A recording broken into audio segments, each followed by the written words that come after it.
events. Здесь сейчас видим круговой танец. This is their circle dance. Так, дальше. Ну, в целом, по So in general, the portal features 769 resources. You can see language, folklore, clothes. Then we have 528 video resources, в основном у нас and you can ресурсы по see образовательные, вот телеуроки по it by the peoples, and also we have some educational lessons. Ну, вот, как я сказал, мы юкагиров I have told that we have digitalized Yuka gears, and now the language is at the stage of rehabilitation. значит, результаты.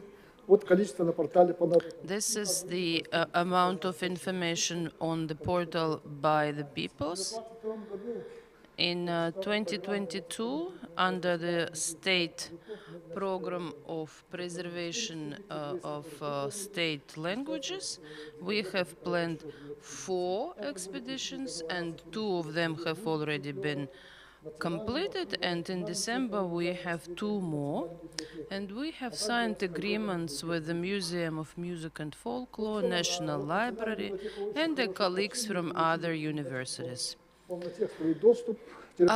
Through our national library, through our portal, you can get access to the resources, indigenous resources of our national library. And also together with the Linguistic Lab, we have open access to 20 indigenous peoples in LinguaDoc system. We are starting to work with our national archive and with the Music and Folklore Museum. These are some pictures from our trips to Moma and Kabai district. And now we are promoting 3D technologies, and Sergey will tell in more detail. Интересный уникальный объект культурного наследия – это вот A very interesting object of cultural heritage, Surukta Khaya, and we would like to всемирное наследие ЮНЕСКО. promote it as a UNESCO World Heritage. For 3,000 years, people have been leaving their inscriptions on this cave, У нас, вот я сказал, с Норвегией мы cliff. по сожалению, I mentioned that we started to work with Norway, and the project was called was dedicated to the creation of educational online resource, and we этот проект. Ну, сейчас по российскому worked on that. договору с Росреестром Now we have concluded an agreement with the Russian Register Agency, and we have agreed that Yakutia will be a pilot project to implement the GIS map of cultures and languages of the Arctic. And also we are working with territories of traditional nature use. You can see the map, and also the population figures. So these are just like examples. можно сказать, что мы So in general, we can say that with this GIS map, we are going to produce them for the territories of traditional nature use and contemporary areas of where the languages are spoken. Then the degree of this vanishing of the language.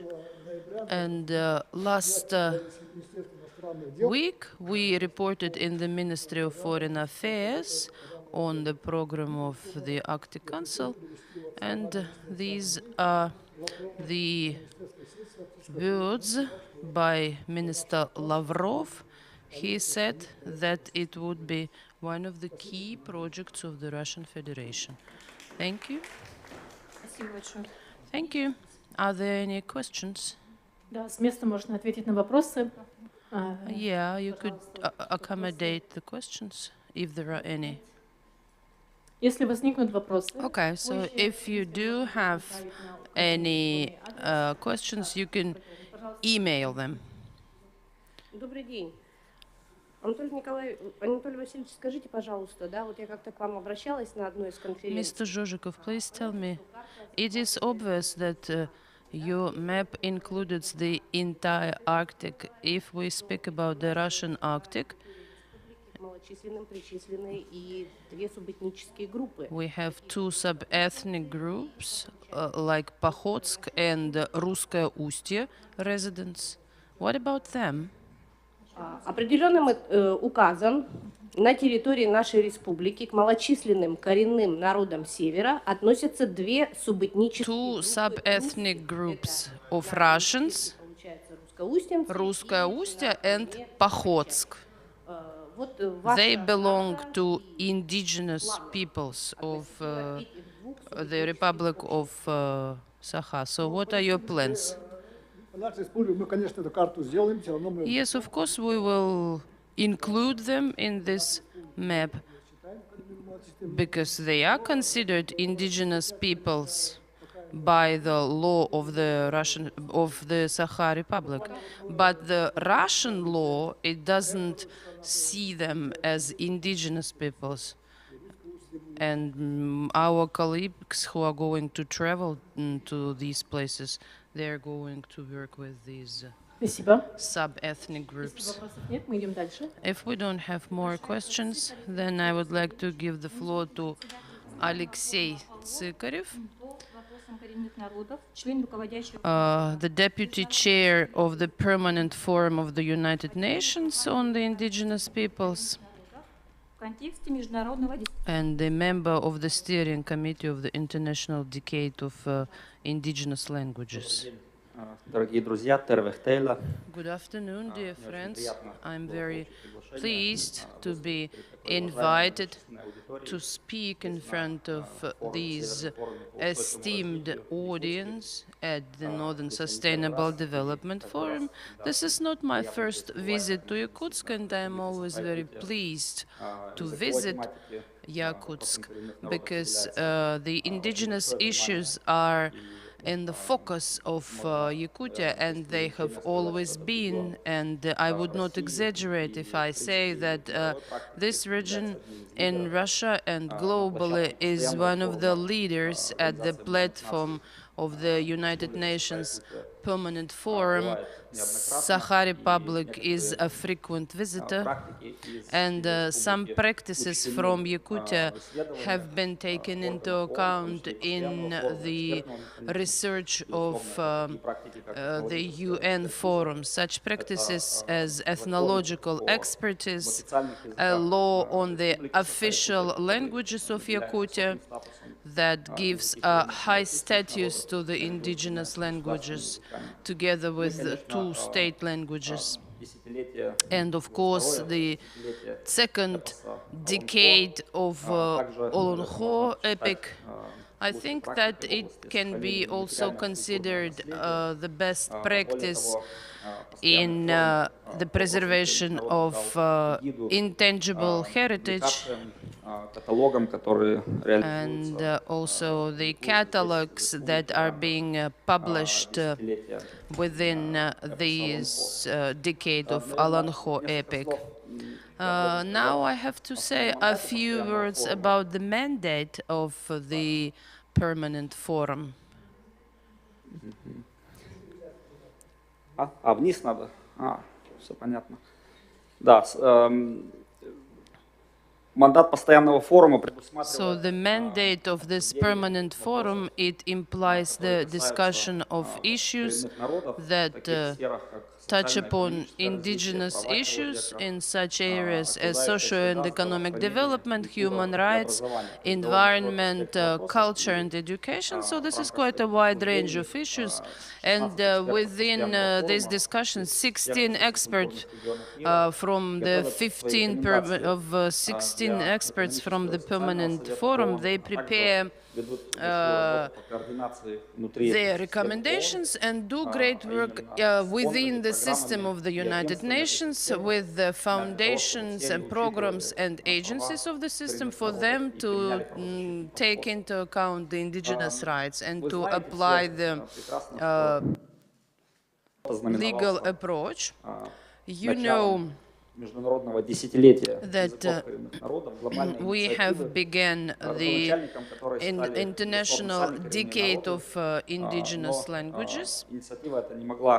And it was initiated by the indigenous peoples, but it was not impossible to implement it without expert community and the permanent forum, and also the states that have unanimously decided to declare the International Year of Indigenous Languages and then the Decade of the Languages of Indigenous Peoples as a global initiative to ensure the awareness of this linguistic diversity crisis.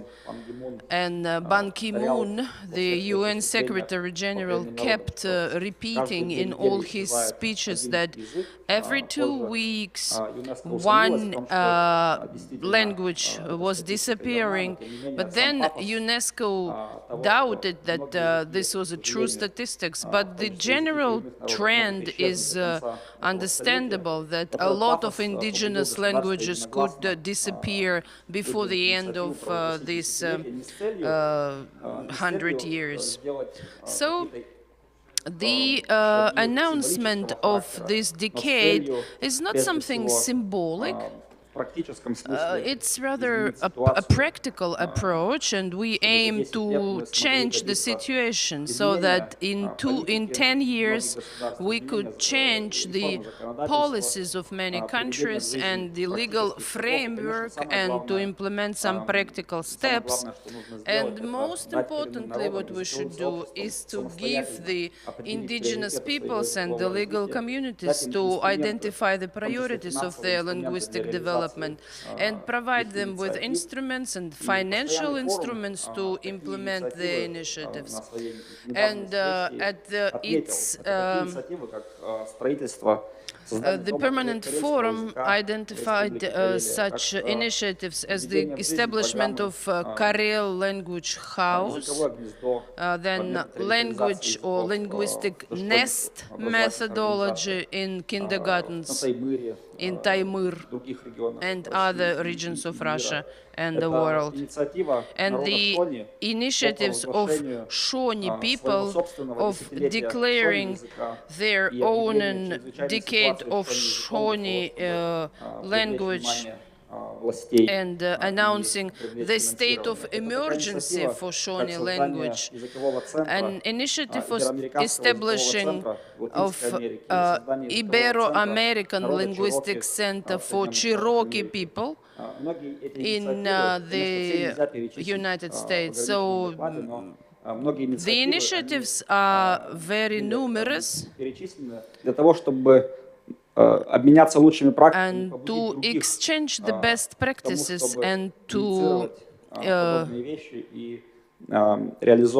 inspire the others to jointly implement these activities. So our activity aims to bring together global priorities and local global action plan developed because it includes the сохранения, priorities from языков preservation в of системе образования languages до in the system of роли education языков в преодолении to the голода role и of роли языков languages в установлении in гендерного равенства. И, combating конечно, государство и famine and регионы на своем уровне in они могли overcoming воспользоваться gender этим глобальным inequality, планом, etc. определить свои собственные приоритеты, которые, And it безусловно, inspires the people to на identify разных their уровнях, own в priorities, разных странах имеют различное because in different звучание. countries Вот в нашем регионе, they который have называется Восточная different Европа, approaches. Российская Федерация, Our Центральная, Средняя Азия region и is Закавказье, called также были Eastern в Europe, преддверии Russian десятилетия проведены Federation, консультации, и на них определены and in our region приоритеты. we have Это цифровизация и also доступ к информации на identified родных our языках, подготовка priorities. IT-специалистов, установка на реальное двуязычие в системе образования. And the Это priorities are языковое to планирование и стратегии. include И вот здесь digitalization нужно and access действительно to очень information четко in понимать native по languages, каждому конкретному языку, какой у linguistic нас план, planning, куда мы движемся, к чему мы and хотим прийти через 10 true лет. Языки находятся в очень bilingualism разной in the ситуации. system Скажем, of Обский язык в education. Ленинградской области, на нем говорит всего, может быть, Because несколько the человек, а сама linguistic численность народа, situation 80 for человек практически. different Да, ижорский languages язык, is different. тоже в For Ленинградской области example, 200 с небольшим Ижора человек. language, В то only время как, например, 200 карельский язык, speakers. мой родной язык, он And my насчитывает native language, порядка Karelian 30 тысяч language, носителей. it has about Естественно, коми язык 30,000 сотни native тысяч, speakers, and язык Komi Саха language, сотни тысяч носителей. hundreds И, of безусловно, thousands по of каждому speakers, языку мы and не можем Sakha language also одинаковые has критерии hundreds of применять, одинаковые thousands of инструменты speakers. использовать. Да, So если we по одному cannot языку use the same актуально criteria and tools документирование for different и languages, программы because for ревитализации one самыми эффективными методиками, такие как языковое language, the гнездо, most то другие efficient языки, находящиеся в более method выгодном would be положении, this они language уже могут nest. переходить к широким, Then широкомасштабным other таким действиям по цифровизации, languages they could созданию upscale программ, to мобильных приложений, созданию digitalization корпусов and и to producing the других corpses применение других языковых and технологий, using other которые linguistic уже, скажем technologies так, направлены и на that are обучение aimed at с помощью этих технологий, и на training сохранение, и на with the документирование, help of и these technologies and популяризацию. at preservation and Ученые говорят, documentation что and promotion. языки могут Researchers say и that быть languages жизнеспособными только если can они be представлены vital and в can трех сферах. live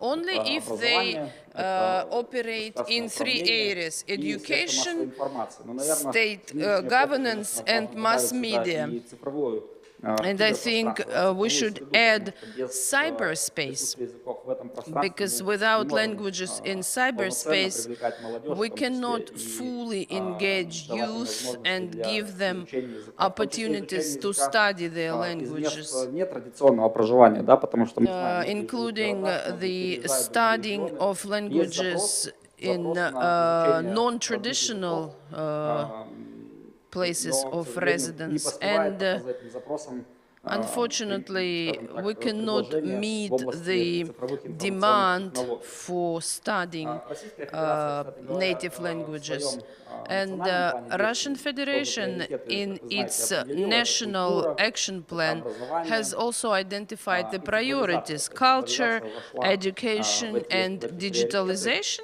И вот те проекты, которые And the реализуются projects сегодня, that are being предыдущий implemented докладчик подчеркнул today, тот проект, который здесь.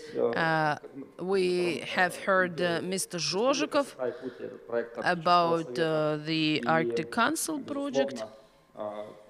Такие инициативы And должны, such initiatives, быть подхвачены they have в to полном be объеме другими fully регионами, supported потому что by одна other regions, наверное, и в because финансовом плане даже не I может think потянуть that такое even большое работу. financially, the Republic alone cannot sustain Необходимо привлекать помощь, в том числе и the project. промышленных компаний. And you потому что роль need промышленных компаний assistance сегодня тоже from подчеркивается, industrial companies, в этой деятельности. because Промышленные компании they перестали also играть engage роль in лишь these activities, спонсоров and they are определенных not only инициатив. like sponsors now. Рассматривали взаимодействие We промышленных are компаний и thinking народов в about вопросах языкового развития на таких cooperation площадках, of как indigenous Восточный экономический форум, peoples он and Петербургский, industrial Международный экономический companies форум, и выявили at такой such факт, что промышленные компании forums сегодня as St. Petersburg Economic Forum and Eastern Economic Forum. So for the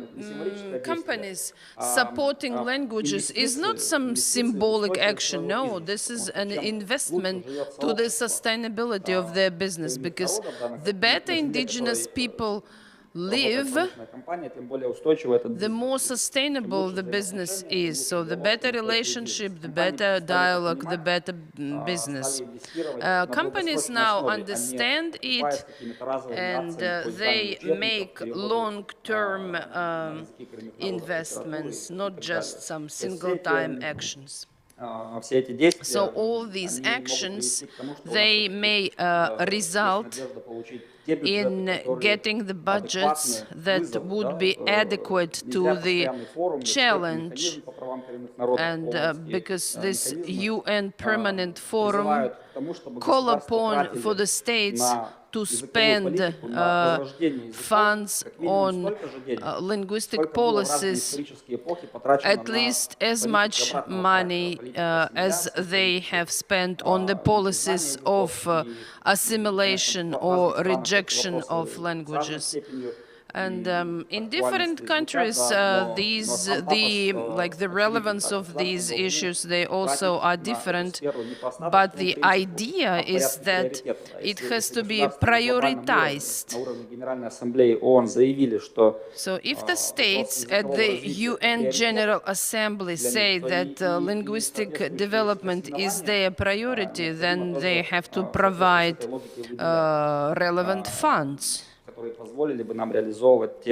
And these funds would allow us to implement the projects that are adequate to the challenge.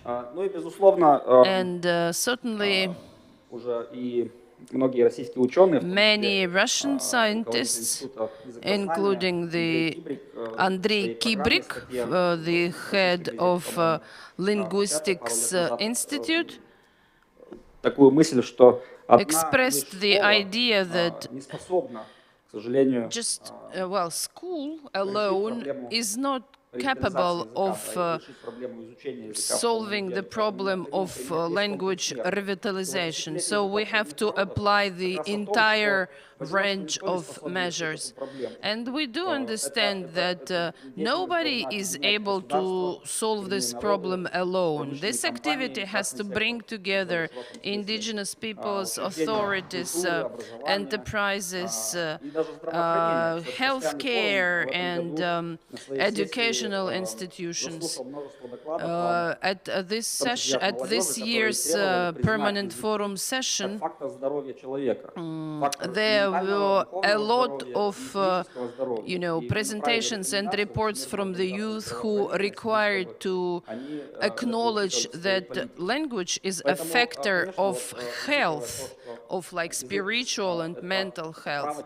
So they have to take into account that language is a right that influences a lot of other rights and aspects of indigenous peoples, like healthcare, education, job, etc.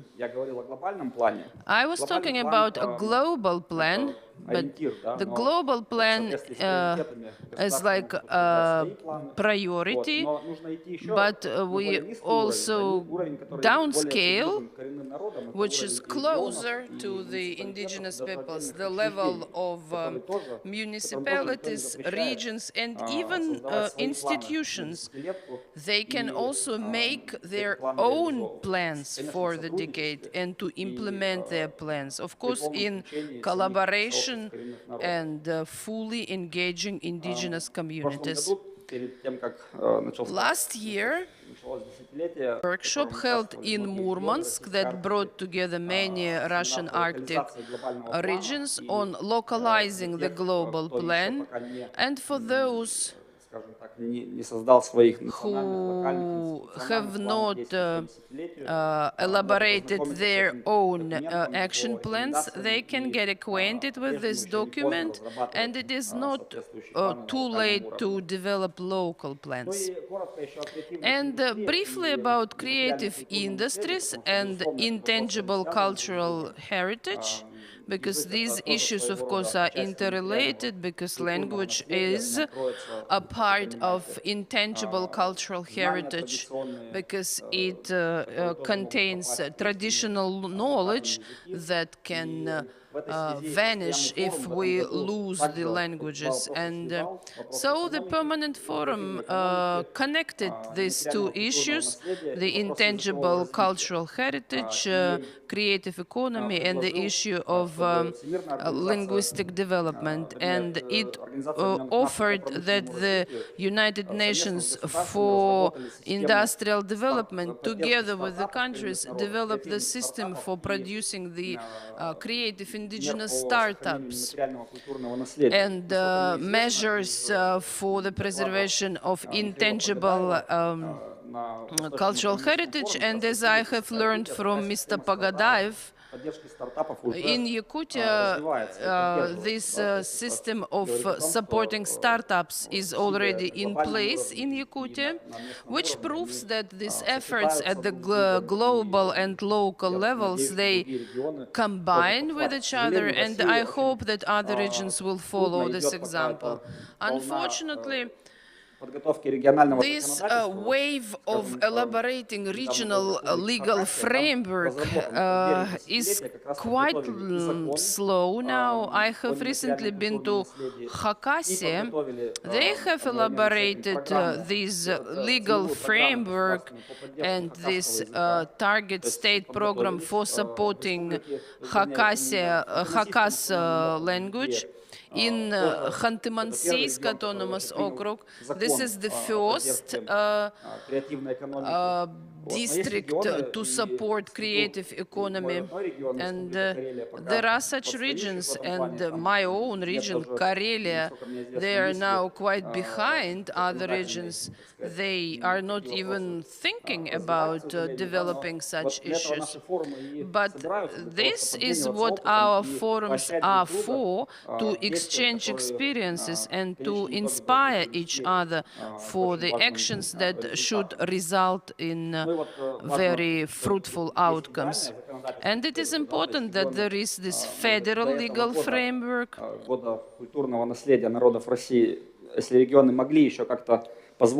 And before the year of cultural heritage of Russian peoples, now when they have adopted this law, I think that no region can be left behind, because there is a federal regulation. Last year, they adopted the concept of creative industries that identified the industries developed by the indigenous peoples based on traditional knowledge from some folk arts and cinematography, fashion, design, etc. So all these issues, they also are connected with languages and intangible culture of indigenous peoples. And they require support, of course.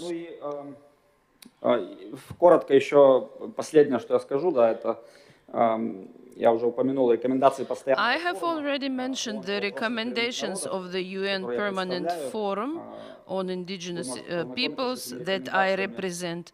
You can get acquainted with these recommendations in Russian. They are available on the internet, on our website. Был рассмотрен довольно широкий комплекс вопросов. A wide range of issues, linguistic issues, has been considered. For example, quality statistics. And this problem also has to be solved at the level of countries and regions, because we know that in many countries there is no any statistics on like ethnic issues or language issues. Thanks to our census, we have such information in Russia. Свои планы как бы корректировать в соответствии с этими результатами, но регионы и на местном уровне the regions at the local level, at the municipal level, they could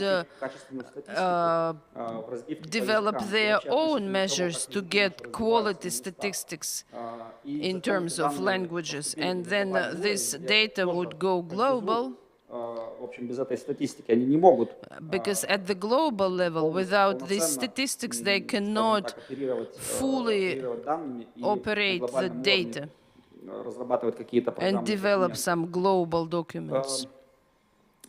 Я думаю, что я, наверное, на этом завершу. I think I should stop here. Thank you for your attention, dear colleagues. Thank you, Mr. Tsikarev, for your very informative presentation. Are there any questions? Вопросов нет, но если что, мы напоминаем, можете направить по электронному адресу. Слово предоставляется Ягловскому Алексею Сергеевичу, младшему научному сотруднику. Our next speaker is Alexei Yaglovsky, a researcher from the Arctic Research Center of the Sakha Republic, Yakutia. Привет, привет. Hello, hello. Сегодня тема моего выступления — цифровизация популяризации. My topic is digitalization and promotion Основа моей научной of интересы — это archaeological археология heritage of the Arctic.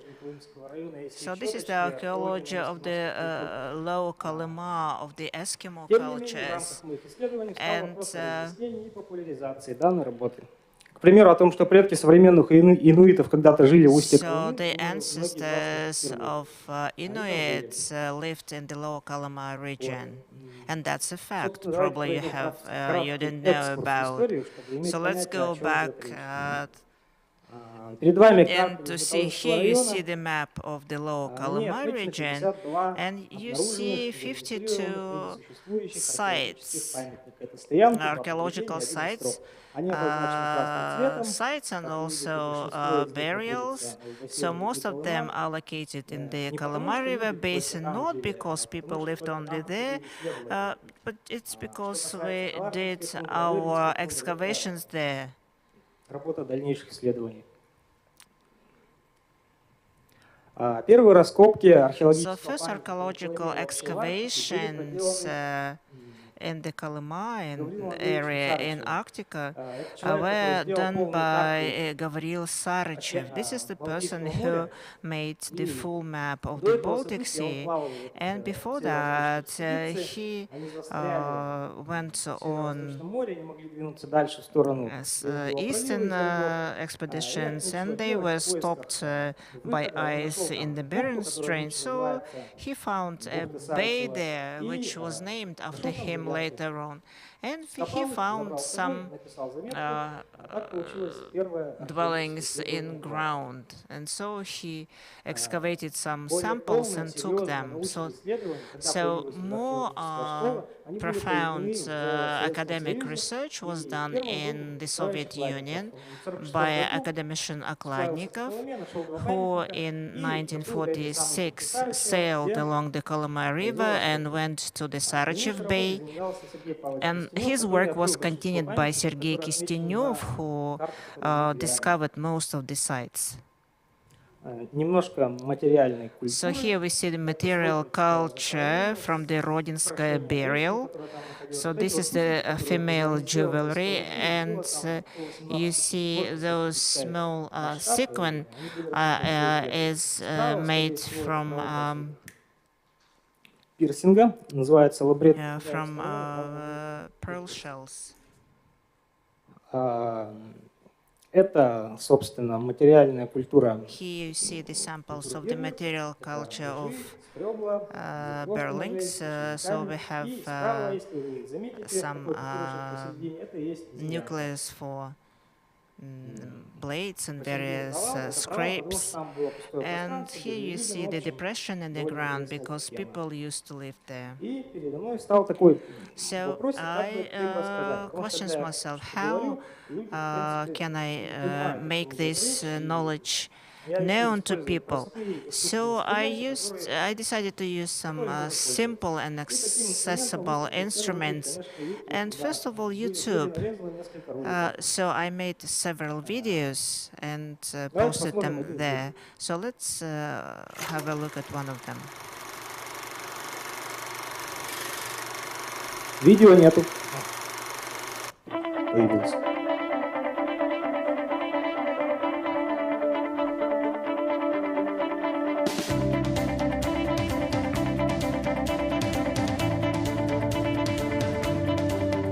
интересно, встаньте посмотреть. Они там внизу стоят, телевизор.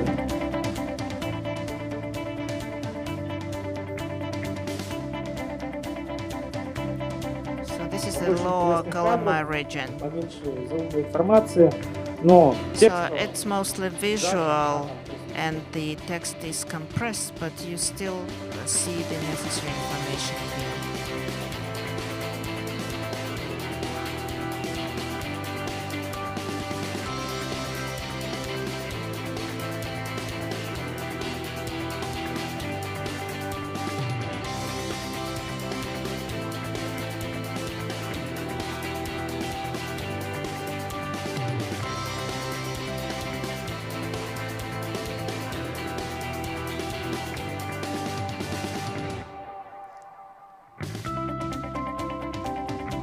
So most of the sites they have unfortunately mixture of cultural layers.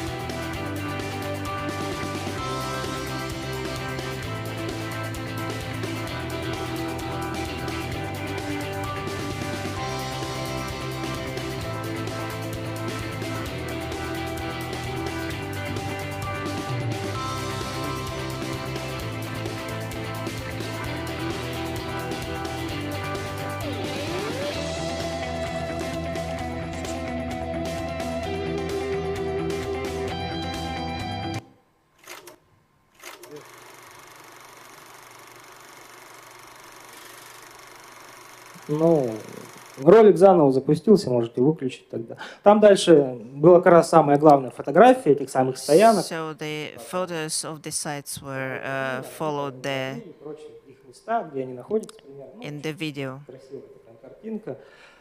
Короче, в борьбе за популяризацию, сохранение, цифровизацию So in the effort to digitalize and preserve the material culture, требует продвижения. I Продвижение было do it through YouTube. на следующем ресурсе, называется Peekaboo. Also, there another platform is Peekaboo. So younger generation people know it. It's an entertaining news resource. So I popularize science here in the traveling forum. So randomly I just typed Yukagir in the search slot and then posted my information there. Оказалось, что это довольно, как сказать, проходное место, там много людей. So this platform turned out to be quite popular, visited by many people. So I have many views, and people save information, and we save this information and popularize. So this is one of the examples of digitalization. So you see the QR codes for the videos. So thank you for your attention, and I am ready to answer your questions. Можно вопрос? Да, пожалуйста. I have a question. Скажите, пожалуйста, вот видео вы снимали, это я здесь, Антонина Афанасьевна Винокурова, заведующая. So Anastasia Vinokurova, head of the Department of Northern Philology. Только в окрестностях Черского, да? So you made those videos only around Chersky. Chersky, Chukotka, Medvezhye Islands. Да, конечно, солидные у вас тогда. Then you have good geographical representation. So watch all the videos and read. Thank you for this very lively presentation. So now next speaker is Ilan Kandikan, who's going to talk about cultural codes in creative industries and its integration into global contexts. Представляю вашему вниманию наш проект. I would like to present our Kandikan project. Кандыкан — это имя маленькой Kandikan, отважной this is a девушки, name of a little girl who survived in the settlement which became extinct during the smallpox epidemic. And so she was my great-grandmother, and so this project was initiated by indifferent people, and this project involved many people. We believe that if we unite and we unite our energy and efforts, this will make the voice of the North heard. And this is a symbol which many people in the world can relate to. And through this image, we can raise many global questions. So our goal was to digitalize this story. So we have fairy tale, we have TV series and comics reel, and we are thinking about the full feature film. And so this symbol will be used in various ethnic brands. And one of the global tasks is to make the Kandakan brand profitable and bring funds for the entire Arctic. So we have established the charity foundation, Kandakan, and all the commercial collaborations will be transferred to this foundation. So our project was launched on the 12th of April in 2021. And Kandakan initially was some crazy idea and quite ambitious idea, which turned into a really people's brand. And every month, almost every day, Kandakan produces some results, some global results. And we do believe that we have blessing of our ancestors. I don't know how to start the video. Ну, в целом, пока технически мы можем включить, что нам удалось сделать за этот короткий период. What have we managed to do? Вот именно 1,5 года существования мы over 18 months. We made presentations at some major events. We issued the first NFT collections of reindeer, and we made the story and also a cartoon about Kandakan. Главных экспертов, наших уважаемых наставников. And with the help of our supervisors, bearers of those languages and cultures, we provided internet to the Asikat reindeer herders camp. Появилась цифровизация в оленеводческом стойбище. Нет, да? В оленеводческом стойбище, и оттуда уже вышло целое такое направление. И в общем охвате наши медиа-контент... So our media contents covered over 5 million people. So we test the results of all the results of our project, and they are now on the international project as well. So we want to have Kandakan as one of the symbols. Everyone knows Mowgli, people know Pocahontas, Mulan, and Moana, and we want Kandakan to become a new symbol. And she is going to tell the world about the North and its significance. Kandakan as a project also helped us to reveal talents of photographers, of writers, of musicians, of singers, reindeer herders, and we are doing everything to make the North visible through many faces. And one of the breakthrough directions now is our new direction. We call it Raisa Ilinova. She is a startup reindeer herder. So she is a great granddaughter of reindeer herder Ilinov, who was one of the most famous reindeer herders. But unfortunately, this industry has almost become extinct in the area where he lives. So the representative of this archaic industry launches her startup. So she uses new technologies and media resources. So this is a reality show in YouTube and YouTube channels showing what challenges modern reindeer herders face. And so why is she doing that, and why she has chosen this difficult job? So there also will be a documentary which is going to manifest not only the goals of this community, but also will serve as a report of the activities. And also we have published the first NFT collection of reindeer. So we presented them at the Eastern Economic Forum. So we haven't started our sales yet because we haven't developed our marketing strategy at full. So now each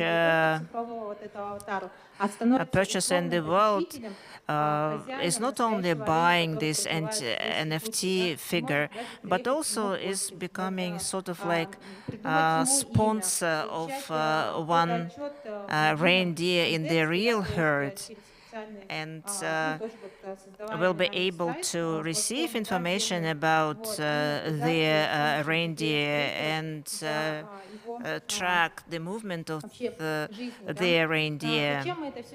So why are we doing this? Because reindeer herders, they are real heroes of the world.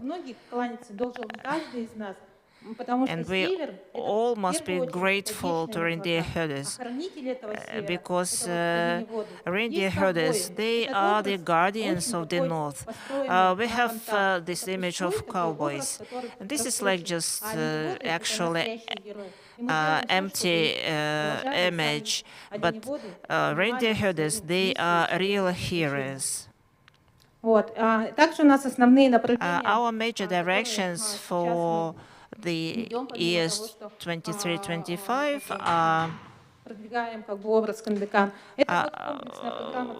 we have this program, Digital Reindeer Herder. So this is a development of our project on bringing internet to reindeer herders. So many people were critical about this project, so because who said that reindeer herders would stop looking after their reindeer herders, but will watch films and videos.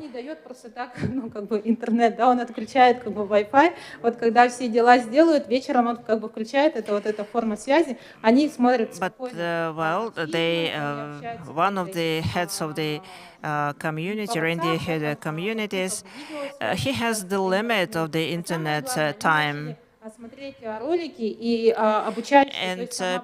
people not only watch entertaining videos, but they watch a lot of educational videos.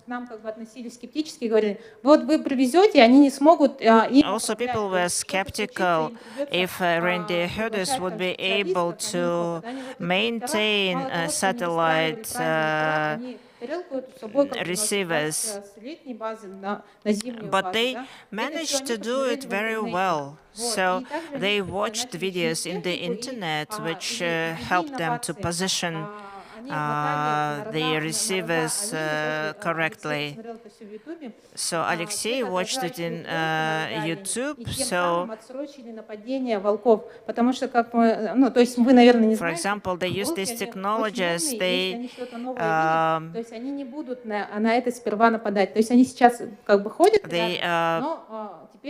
wrapped reindeer antlers with light reflecting tape. That was the tape from the internet also. And now wolves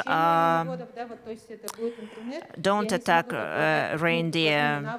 So we think that in the internet, reindeer herders can find lots of practical and useful pieces of advice. And starting from the January 1st, 23, in Anabar district, we are opening programs on creative industries for children.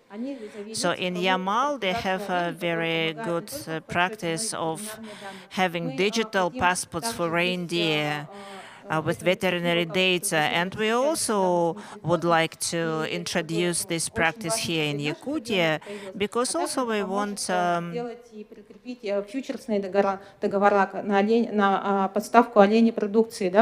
because it will facilitate futures contracts on reindeer and do that electronically.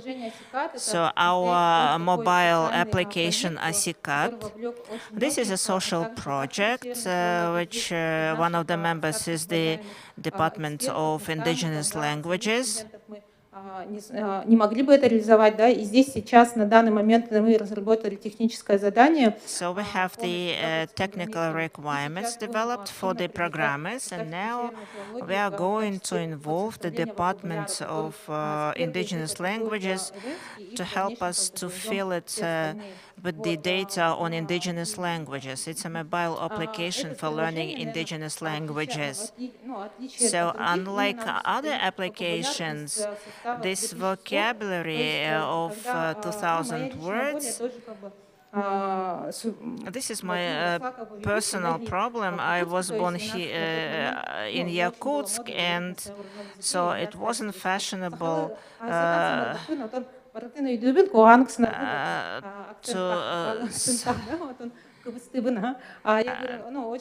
speak in the Saha language. Вот. И здесь, потому что, например, когда мы английский учим, то when we study English, we learn irregular verbs, for example, and here we have the limit of 2,000 words. So this application teaches this automatic language acquisition. And also we have the animated series about the Kandikan's story. And this TV series will also store our heritage. Do we have any questions?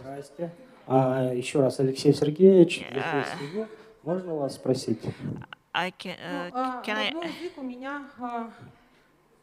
My first language is Russian, and we live in Russia. I have never identified myself as someone. When I learned that I have a Venki heritage, then I started identifying myself as a Venki. So when I went to the kindergarten with Russian children, I was like racially discriminated. Then I went to Yakut class. Then again I was discriminated because children would call me Russian. So I never felt I belong to anywhere. So we have the same ancestors. We all have mixed origin. And then I knew then I have Evenki ancestors. Now I'm proud to say that I'm Evenki. Я же на ивенка, вы же на ивенском тоже не говорите. So I developed this defense mechanism like, yes, well, I don't speak Saha, but you don't speak Evenki. Эвенский? Бигер беф Маргарита, бихенду уктемдим кандыкан дюгюлен телени. Это, знаете, но я пока вызубрила, я стараюсь как бы учить его. Я очень I'm trying to learn что я смогу тоже благодаря ему выучить и Evenki. Здравствуйте, а по поводу интернета можете, пожалуйста, As for сказать? the internet, Интернет спасет мир, и самое важное — это провести в стойбище интернет. Это мое личное убеждение. yes, it's my personal Кто за opinion все as платит? well. That the internet is needed in the reindeer camps. So who pays for the internet? It was provided for free by MTL company for 1 year, and they actually pay unlimited internet access for this camp. And last week we also had a meeting with the Minister of Communications, and we raised the question of providing internet to 106 camps, reindeer camps. And I think on the state level it's quite affordable. То есть, по сути, все стада получат интернет? So do you mean that all the reindeer camps are going to get internet?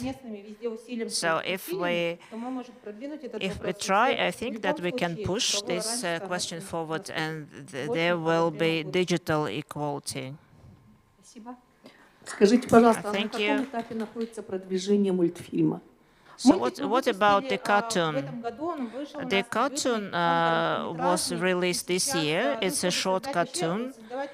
And to create cartoons of this level, of that quality, it's an expensive project. And you need not only Republic's funds, but also federal funds. We are looking for partners. We are looking for people who create cartoons, and I hope that next year we will start work. We want this animated series. I have a comment.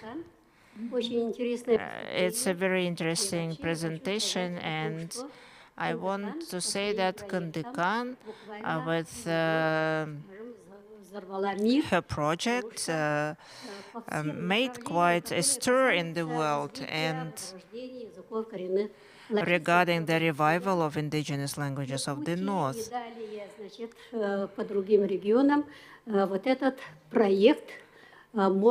And this project can serve as a very positive example, and I hope that this project will work for the further revival of not only linguistic revival, but also the cultural revival. And I wish you all the success. Yes, I would like to thank you, because without your support, our project wouldn't be success. Просто добрые, теплые слова — это всегда вдохновение. Спасибо большое. Спасибо.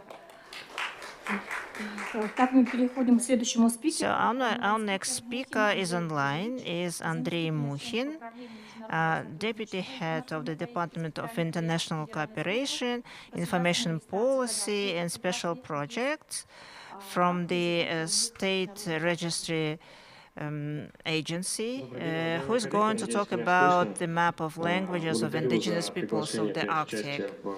So I am thankful for this invitation to talk here today. And I'm going to talk, so I am in charge of the international cooperation in this state registry agency. So our project unites 8 agencies, and when we launched a new project, the GIS map of indigenous languages of the Arctic. One of our ideas was to post our project on our portal, arctic-sdi.org, and our activities within the Arctic Councils have been suspended, so now we operate on the national level. So we would like to continue our projects with NEFO and post the results on the internet site. So we started our work. Arctic issues of the Republic addressed us. So we started preparatory work along with the ministry and with the NEFO and with our international partners. As Mr. Zhozhikov told about this, and just would like to add something. So I would like to talk about what is done by our agency.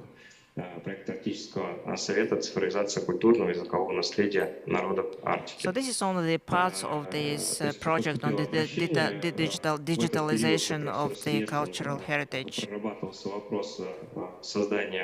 So the State Registry Agency worked on the United Digital Platform of the space data, and this year we have been working on this system, and there is a it includes a module on the languages. So this is our domestic product. So it works with the space data of the regional information databases. Система уже планируется, что на старте будет представлять себя очень сложный программно-аппаратный комплекс. So it's a comprehensive software complex uniting 50 software products. So this is going to be a state informational resource with relevant information security standards. There will be also 5 different databases which will store the huge amount of information safely. And this year, we are going to develop 14 subsystems, and we will increase the number every year. And starting from the late 2021, along with the NEFO and our foreign partners, we developed the concept, the action plan of the GIS map of the languages, and we understood what sets of data would be interesting for the international community. When our international cooperation stopped, we continued our work with the NEFO, and we have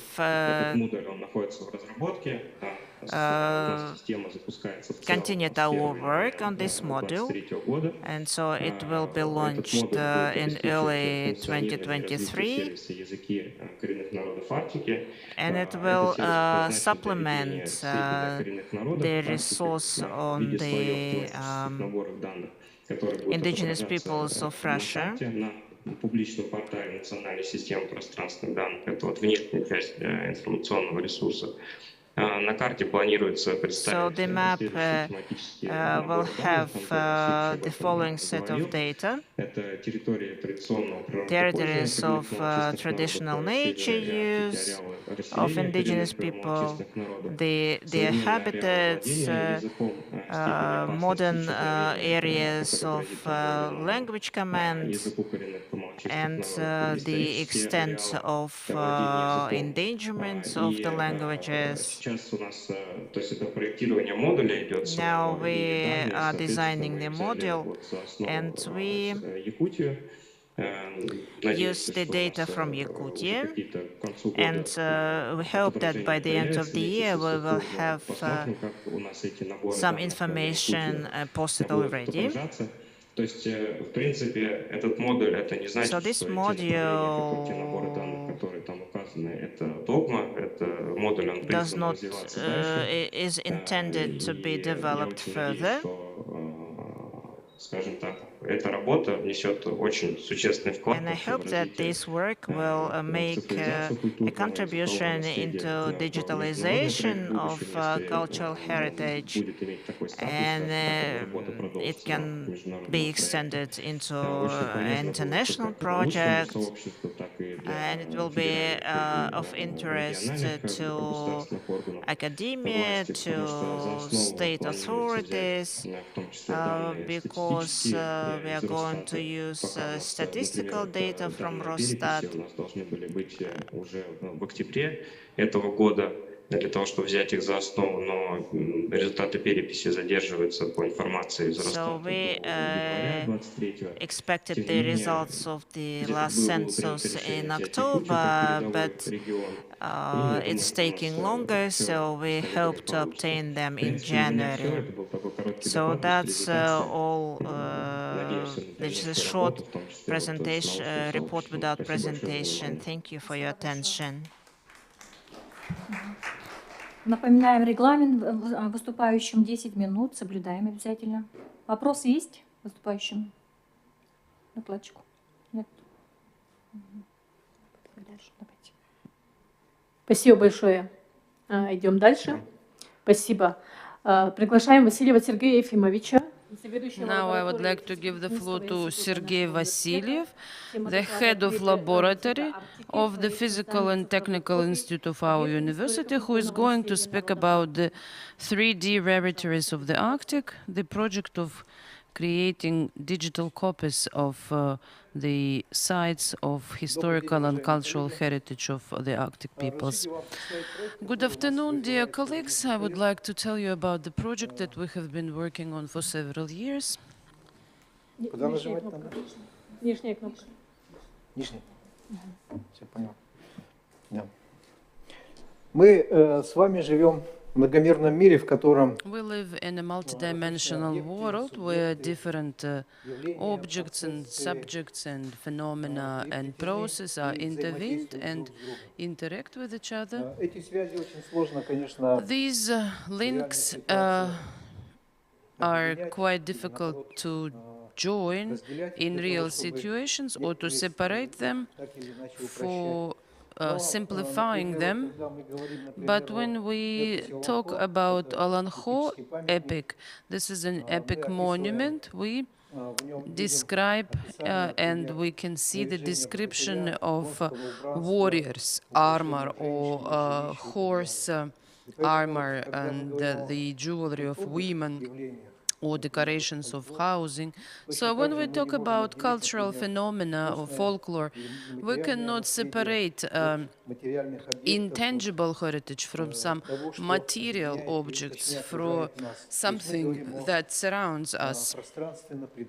So we talk about spatial and subject world. So as an example, we can use choron. We can describe choron, that this is a wooden ceremonial dish. We can make a video of the situation where this vessel is used. We can show the paintings and drawings of different years, and thus present this traditional wooden dish that is currently dying. For example, this is a picture from Yaroslavsky Museum, which portrays a choron that was damaged in some tragedy, but here we can see that it has lost its shape and it has been damaged. But on the left part of the picture, we can see some fragments untouched by the fire. And from the point of view of 3D modeling, it is quite possible to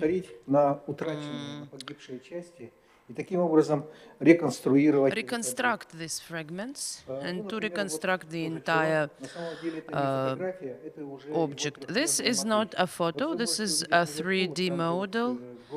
On the top, where there is a neck of choron, you can see some sort of clouds, which proves that this is a 3D model, but the processing has not been finished. This is the shape. So what can we get from this 3D model? This is not just the external shape, but what is very important, we can see the micro relief of surface, because it is of vital importance, and without this carving, choron is not the dish that is used for ceremonies. Here you can see the grid and the so-called photo texture. We can get a tool and we get an opportunity of getting a very precise measurement. And the masters, they get the opportunity of studying in detail the objects and, if needed, to reconstruct them. We have a project which is called 3D Yakutia Rarities. This is sort of an initiative project, but it already involves several Republican, regional and school museums, and our university is the main distributor of the technologies used. These are some objects from AMGA Museum, local lore museum, secondary school number 1. We have been doing this work since 2013. These are our first works. We collaborate with the Arts Museum and Yaroslavsky Museum, and we also work with people's craftswomen that reconstruct traditional clothes. This was the project by Svetlana Petrova. We also collaborate with the museums and organizations in Chukotka and Magadan. We went on a trip and we worked on 3D modeling of children's board, and this is kuhlyanka made by traditional technologies. We were lucky to scan Karyak Chum, a real one from a settlement. So we didn't have to go to the field or to tundra to get this model. In some cases, we made a so-called multidimensional photos that can allow you to see these traditional clothes from different points. So this is not a picture, this is a 3D model. Например, природные объекты. As for the natural objects, this is a polygonal grid. This is inscription, Petrovskaya inscription, a petroglyph from the left bank of the Lena River across Lena pillars. And using a usual camera, And my colleague will tell you about more technological processes. Here we have used usual camera, and we have made a 3D model of this cliff. Why we need it? Because we can trace, we can monitor the progress, what happens to this object throughout the years. Я надеюсь, у меня получится видео запустить. Сейчас нажму какой-то. А вот пошло, да. Okay, I'm starting the video. Из Вилюйского.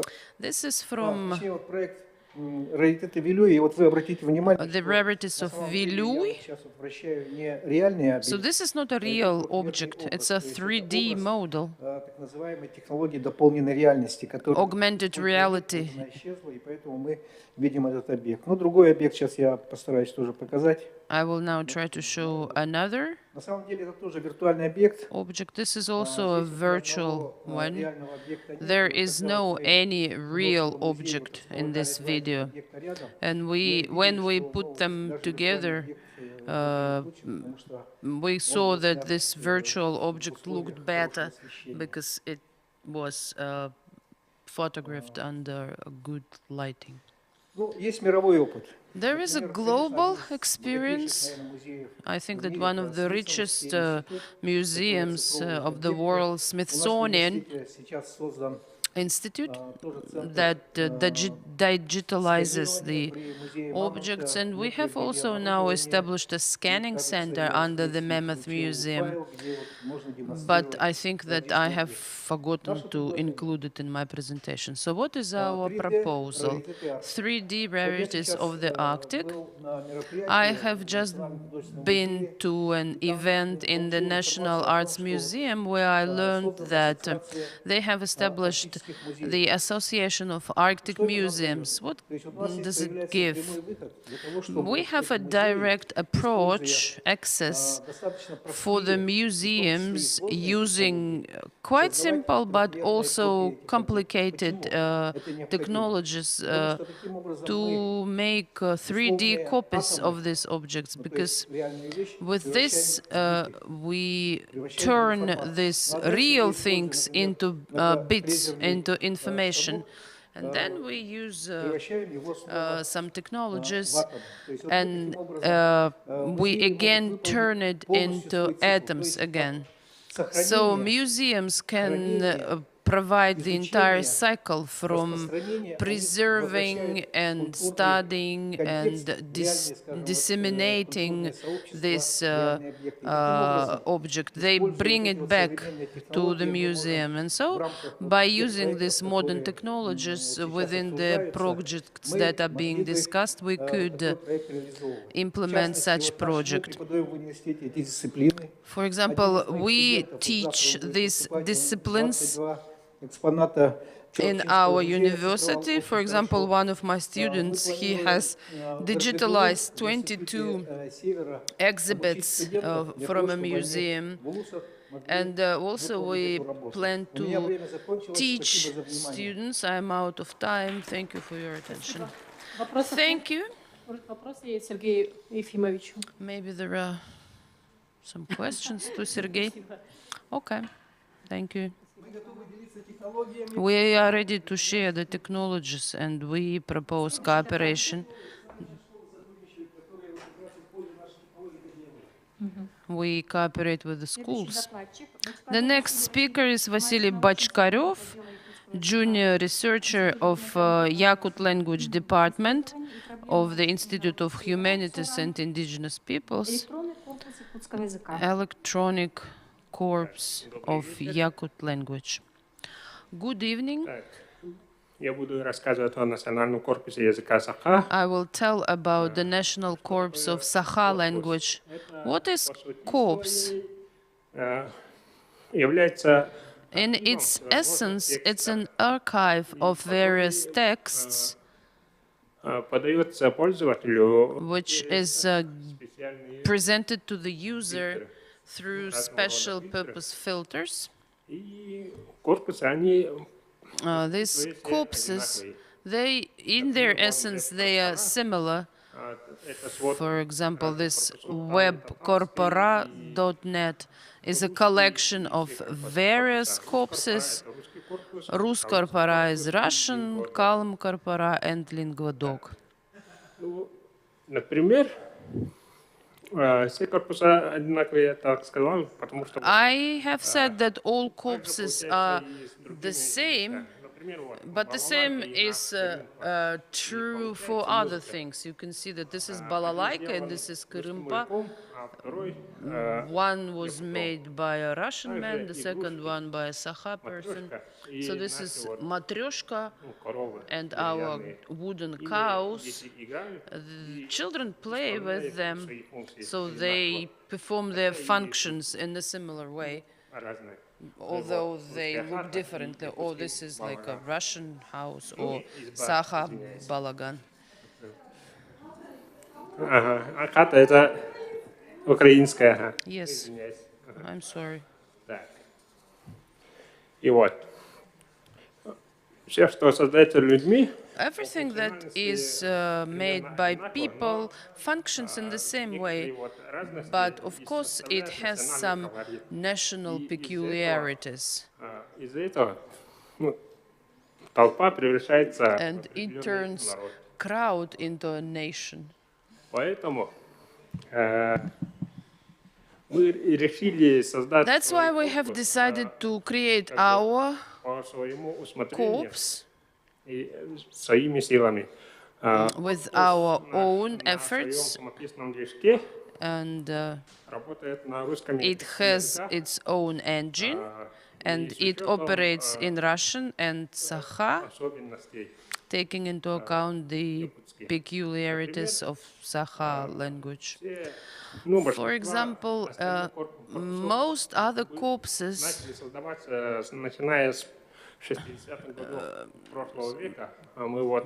were launched in the 1960s, and we only began our project last year, and we are very eager to get advanced. That's why we have paid a lot of attention to automation. For example, this morphological analysis, it's like a mathematical calculator, but for the linguists. Ну, вот это вот морфологический анализатор. This is a morphological analyzer. And the next step is a syntactic analyzer based on the morphological one, and then the lexical one. And through this, we will be able to synthesize the works, poems, and other. И вот пример возможностей нашего корпуса. So this is the example of our corpus's capacities. It can synthesize crosswords and scan words. Это для человека очень сложная работа, а вот для программы. For a human, this is a very complicated job, and for a program, it is just 1 second. A very easy activity. So it includes folklore, Wikipedia, electronic mass media, and through the search engine,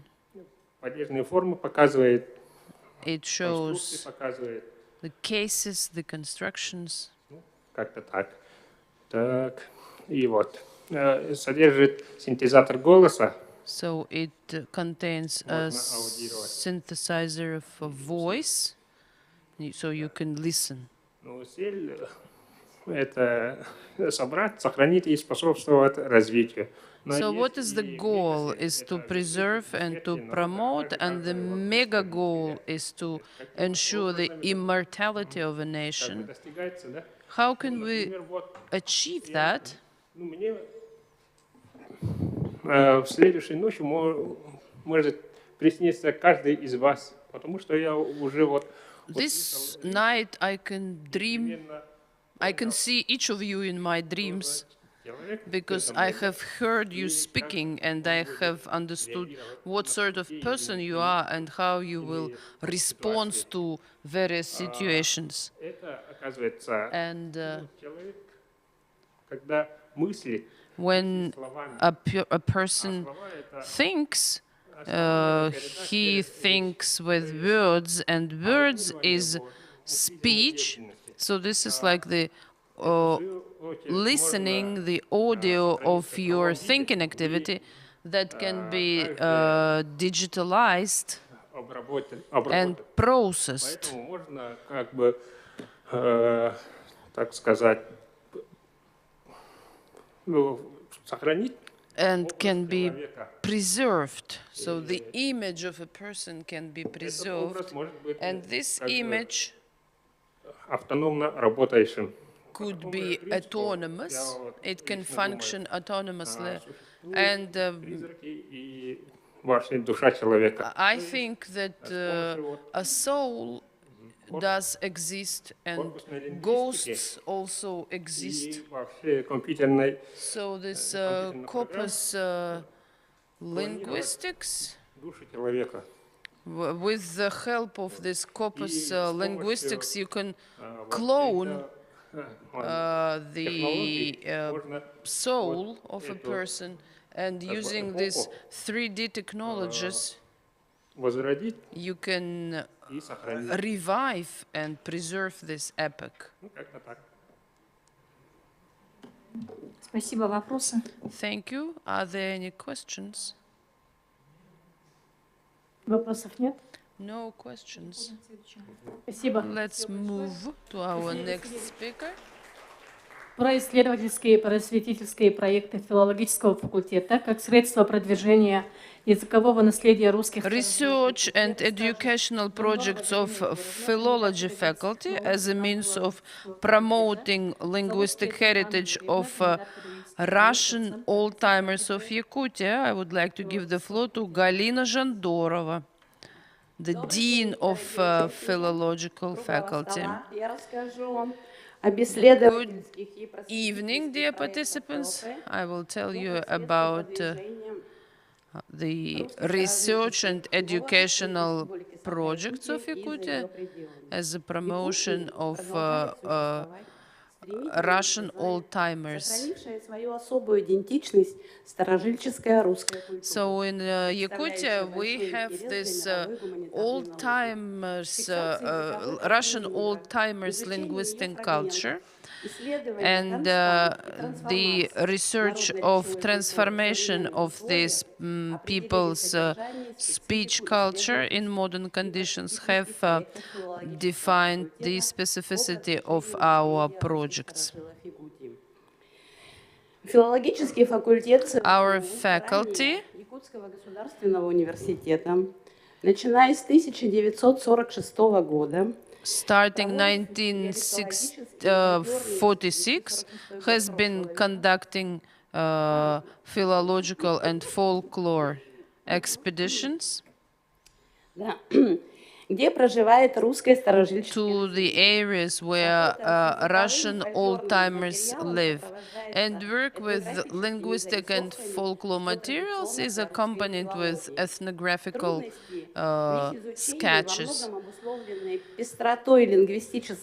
And the linguistic landscape is very motley and very diverse, and you can look through the verbs of Samsonov, Druzhinin, Chikachev, Berdnikova, and many others. But we have to state that there are still a lot of gaps in the research of these dialects.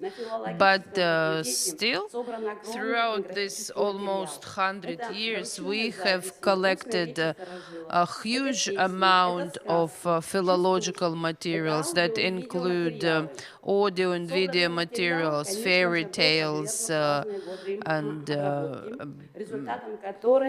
that have been processed, and they have resulted in many scientific works by mostly Maria Fedorova.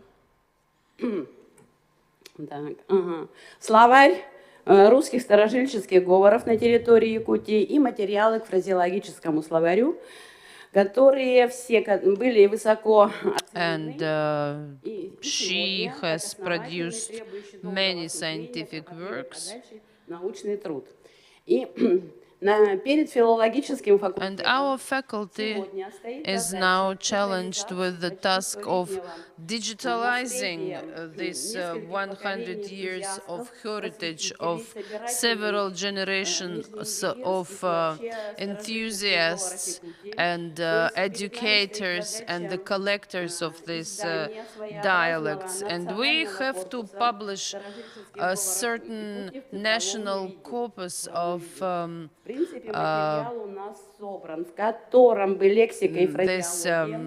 dialects. We have the materials, and we have to think about digitalizing it. Давайте посмотрим. Вот Мария Федоровна, вот ее труды. This is Maria Druzhinina and Nikolai Samsonov, the generation of dialects collectors. The new traditions in studying these dialects, they have been laid in the Northeastern Federal University, supported by the Council of Language Policy. We opened an educating museum of Russian old-timers dialects to assist the preservation of these dialects. And it opened access to students and philologists to all these extensive materials that had been collected by the staff of philological faculty. And also in 2018, after a long break, we continued a tradition of linguistic expeditions to the places of compact residence of the speakers. In 2018, we initiated a project that we are very proud of. This is a translation from the language of Russian old-timers, the fairy tales of Rusское Устье.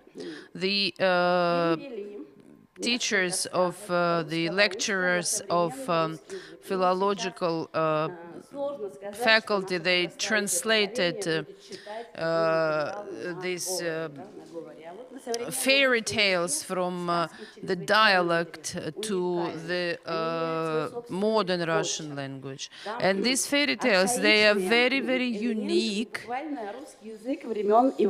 because this is the Russian language of Ivan the Terrible that has been preserved in these fairy tales. So this is a great page in the history of our republic, and we would like to add to the resolution, that, if you don't mind, that our roundtable recommends that the fairy tales of Rusское Устье could be included in the course of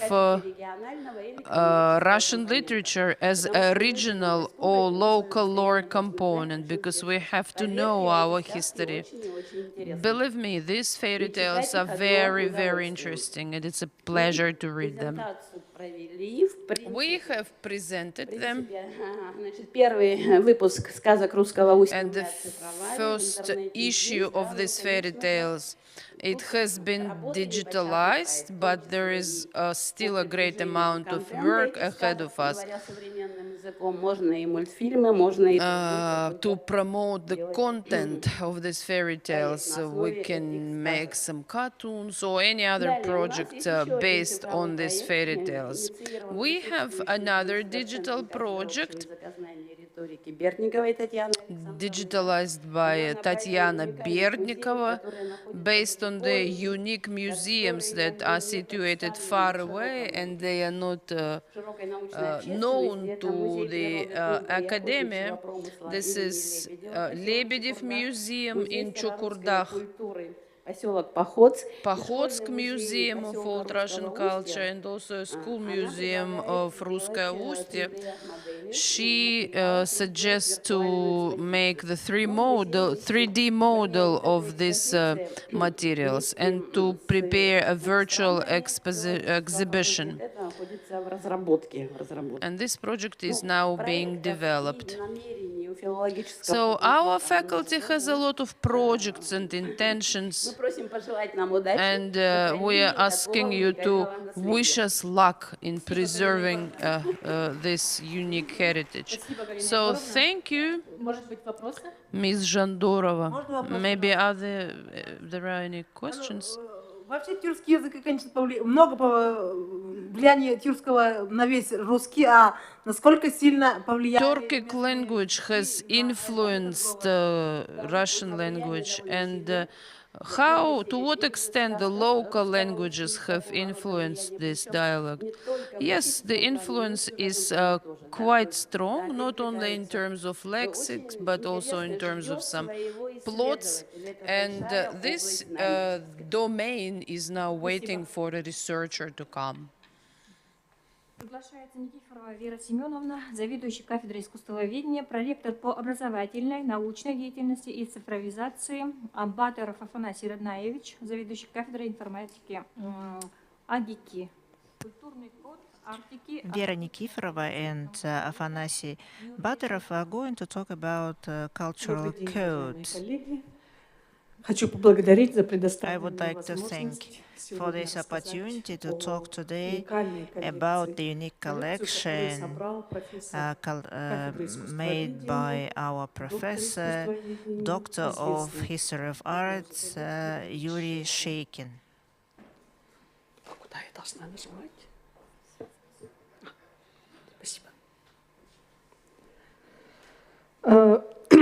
В архиве исследователя хранятся аудиозаписи Mr. Sheikin's archive contains recordings from 104 field trips where he participated as an ethnographer, musician. So his collecting activities started back in 1966 when he was a student of Vladivostok College of Music. And his first trip was in Kamchatka among Koryaks, Edelmens, and Even people. And from that time, there is no single territory in the Far East and Siberia which is not represented in Sheikin's collection. So the collection consists of two parts. The first part is made by audio recordings. You see these magnetic tapes and cassettes, and so our project stemmed from the necessity to preserve this collection. And so the second collection, part of the collection, musical instruments themselves, and now we have a small museum at our Arctic Institute of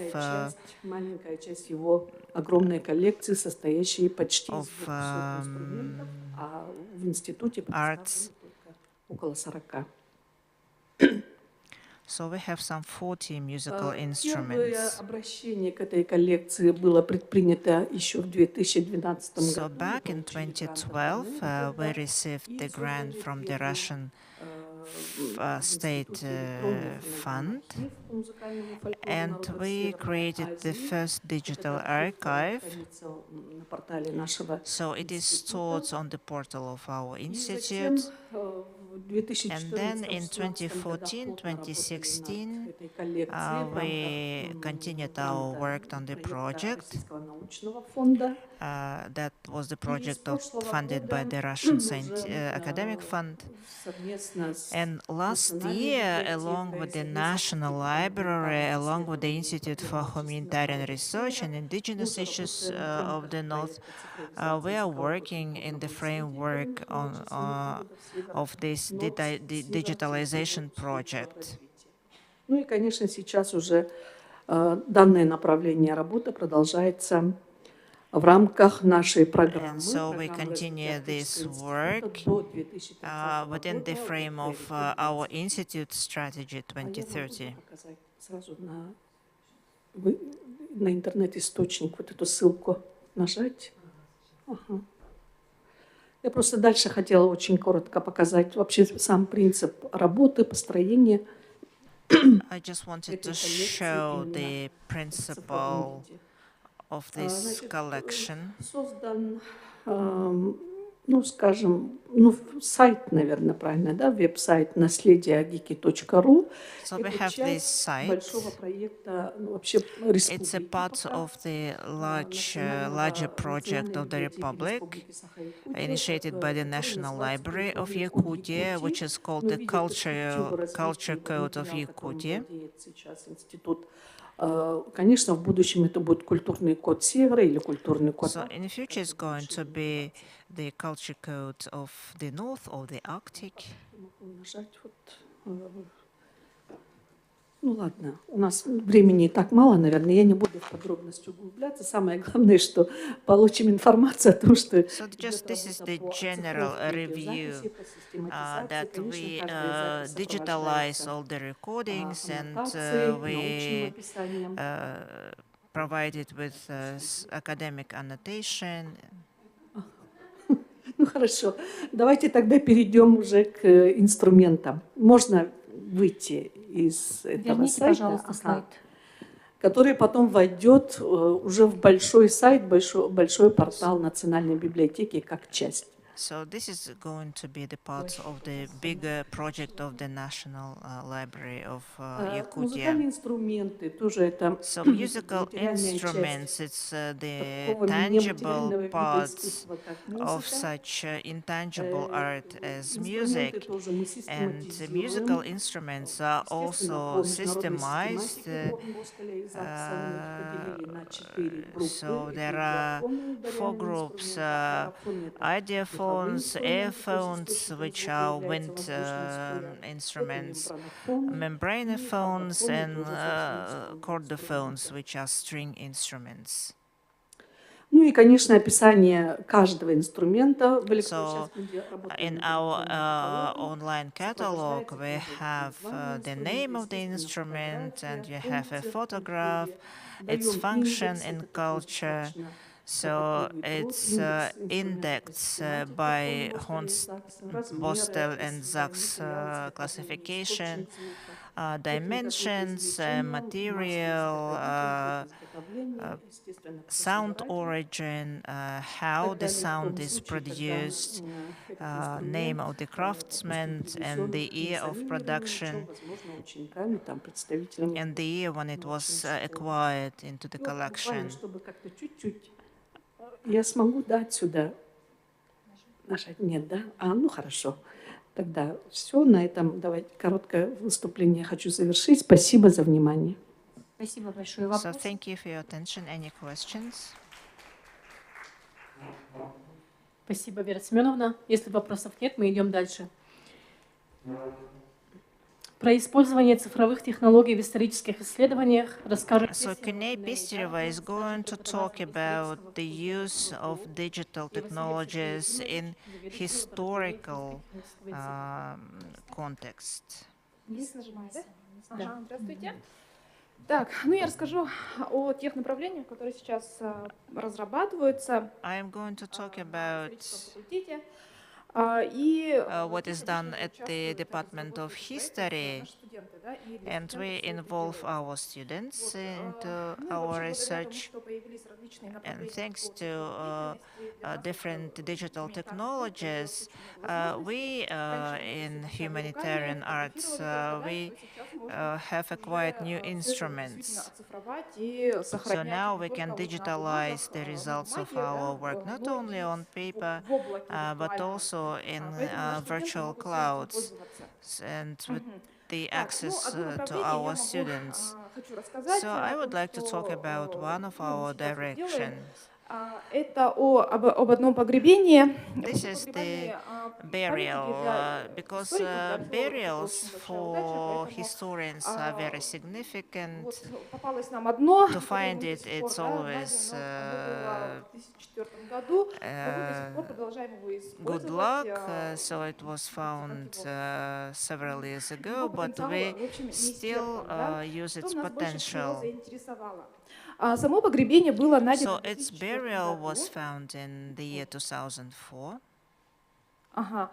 И оно This уникальное, is конечно, каждое погребение unparalleled. уникально, но Each burial это is погребение unique, уникально but this one тем, is что здесь погребенный был one of the с головы до kind ног покрыто because щитом the из buried костяных person пластин. was covered with a shield И made of получается, что bone этот щит plates. был специально So this сделан под него, shield чтобы was made полностью его защищать во время after боя, his да? dimensions И to возле defend him ног у during него the лежал battle, and другой at костяк. his Это был feet фрагментированный скелет другого мужчины. there There were fragments of bones of other men who wasn't related. So the burial inventory was very diverse. So there were some parts of the bow. And in order to и постоянно при изучении не доставать эти очень хрупкие костяные предметы, study those fragile bones, we decided to digitalize most fragile parts. Because when if you take the skull out every time, it can break into pieces. So we digitalized the skull and also the bone shield. So we didn't only scan the shell but also photographed it, so you can see it on the photo. You see all the plates aligned, and it turned out that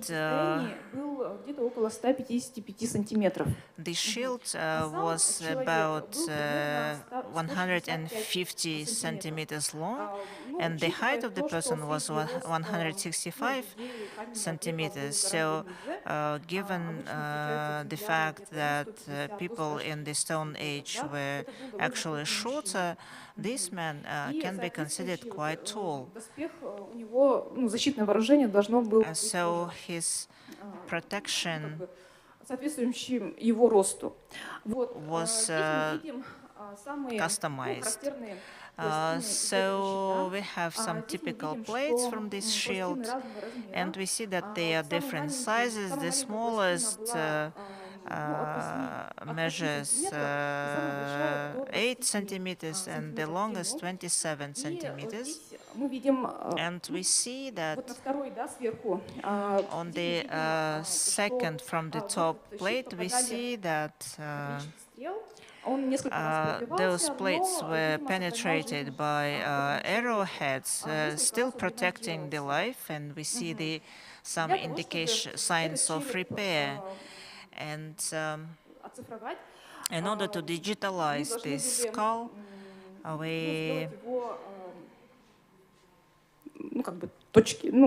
so we needed to locate some. So we made the 3D mold, and we marked them, and the laser then captured those marks. So it was impossible to mark the bone plates, so we just placed it on a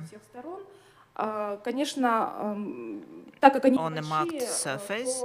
So since they are quite small, it took some 5 minutes, but the processing took 3 hours. So we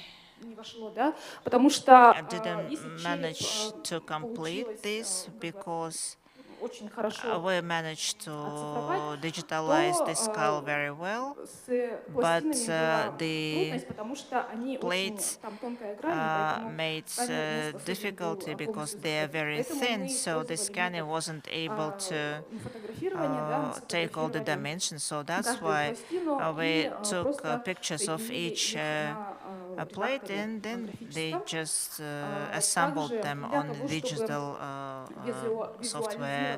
And in order to visualize how this shield looked when used, we made a nominal human figure. So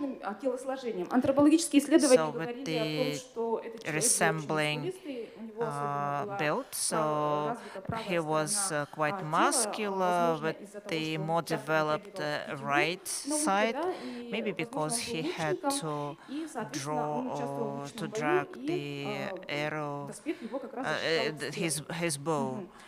So here is the approximate relation of the sizes. So the shield, of course, couldn't cover him from head to toe, but it was very effective. So first we thought that the shape was rectangular, but then it turned out that it was actually narrowing towards the bottom. So copying the anatomic shape of a person. So we have stopped here so far. Also, the shape of the shield also assumes that it was glued to some foundation.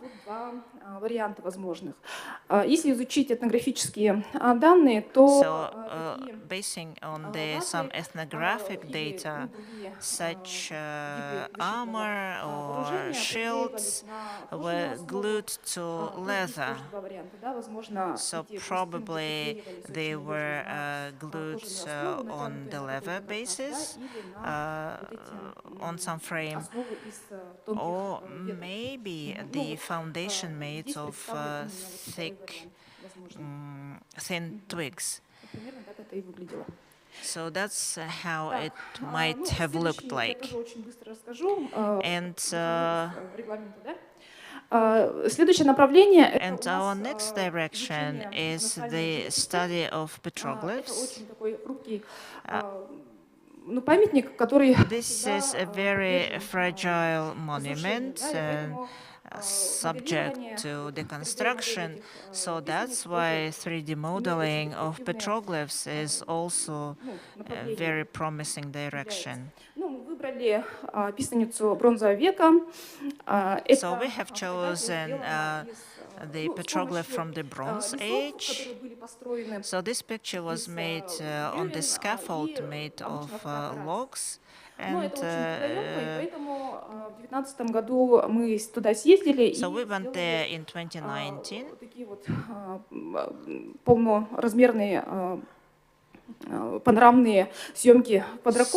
So we made pictures from the drone. And also we have geophysicists with us who scanned not only the petroglyph itself, but also the surrounding landscape. So in future we will, this image is not fully processed, But here we can see certain parameters which we wouldn't have been able to produce if we had worked manually. Сделать измерения, замеры. So now we can see the height of the petroglyph from the river level and the distance from the river, the width of the rock exposure. So before that, we were able to do that only with the help of scaffolding and taking pictures by photograph. But now we can use software to do this. Вот, с точностью до сантиметров. So we have this, the accuracy is Содержательные полные снимки, да, квадрокоптером можно подъехать очень just 1 centimeter, because drones can approach very closely, so it's much better than taking with photographs, with a camera. So our next direction is training students. And so for our students, we made a map. И здесь отмечены археологические памятники. Here you see the map of archaeological sites and burials. They have different signs. And here students studying this map can trace the settlement and spread of ancient people. So that, and in order to make this map, we created the database with basic information about those monuments, including their geolocation. And so we downloaded some 300 sites, but now we have only half of them on the map.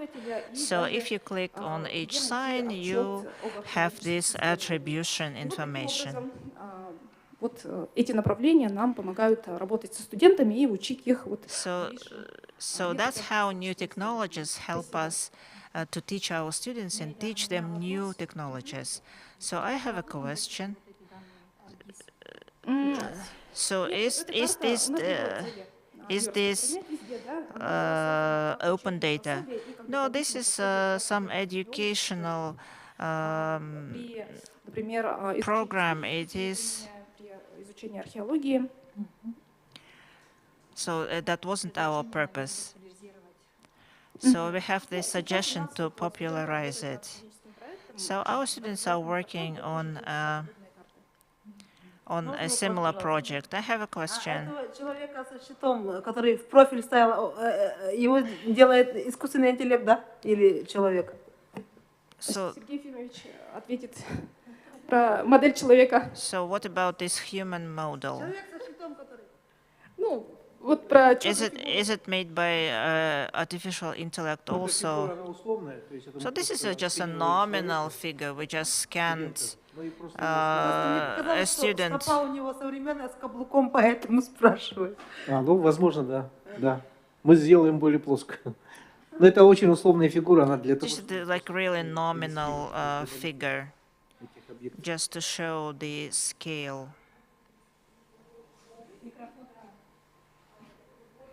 Просто в нем был заметна современная обувь, поэтому спрашиваю.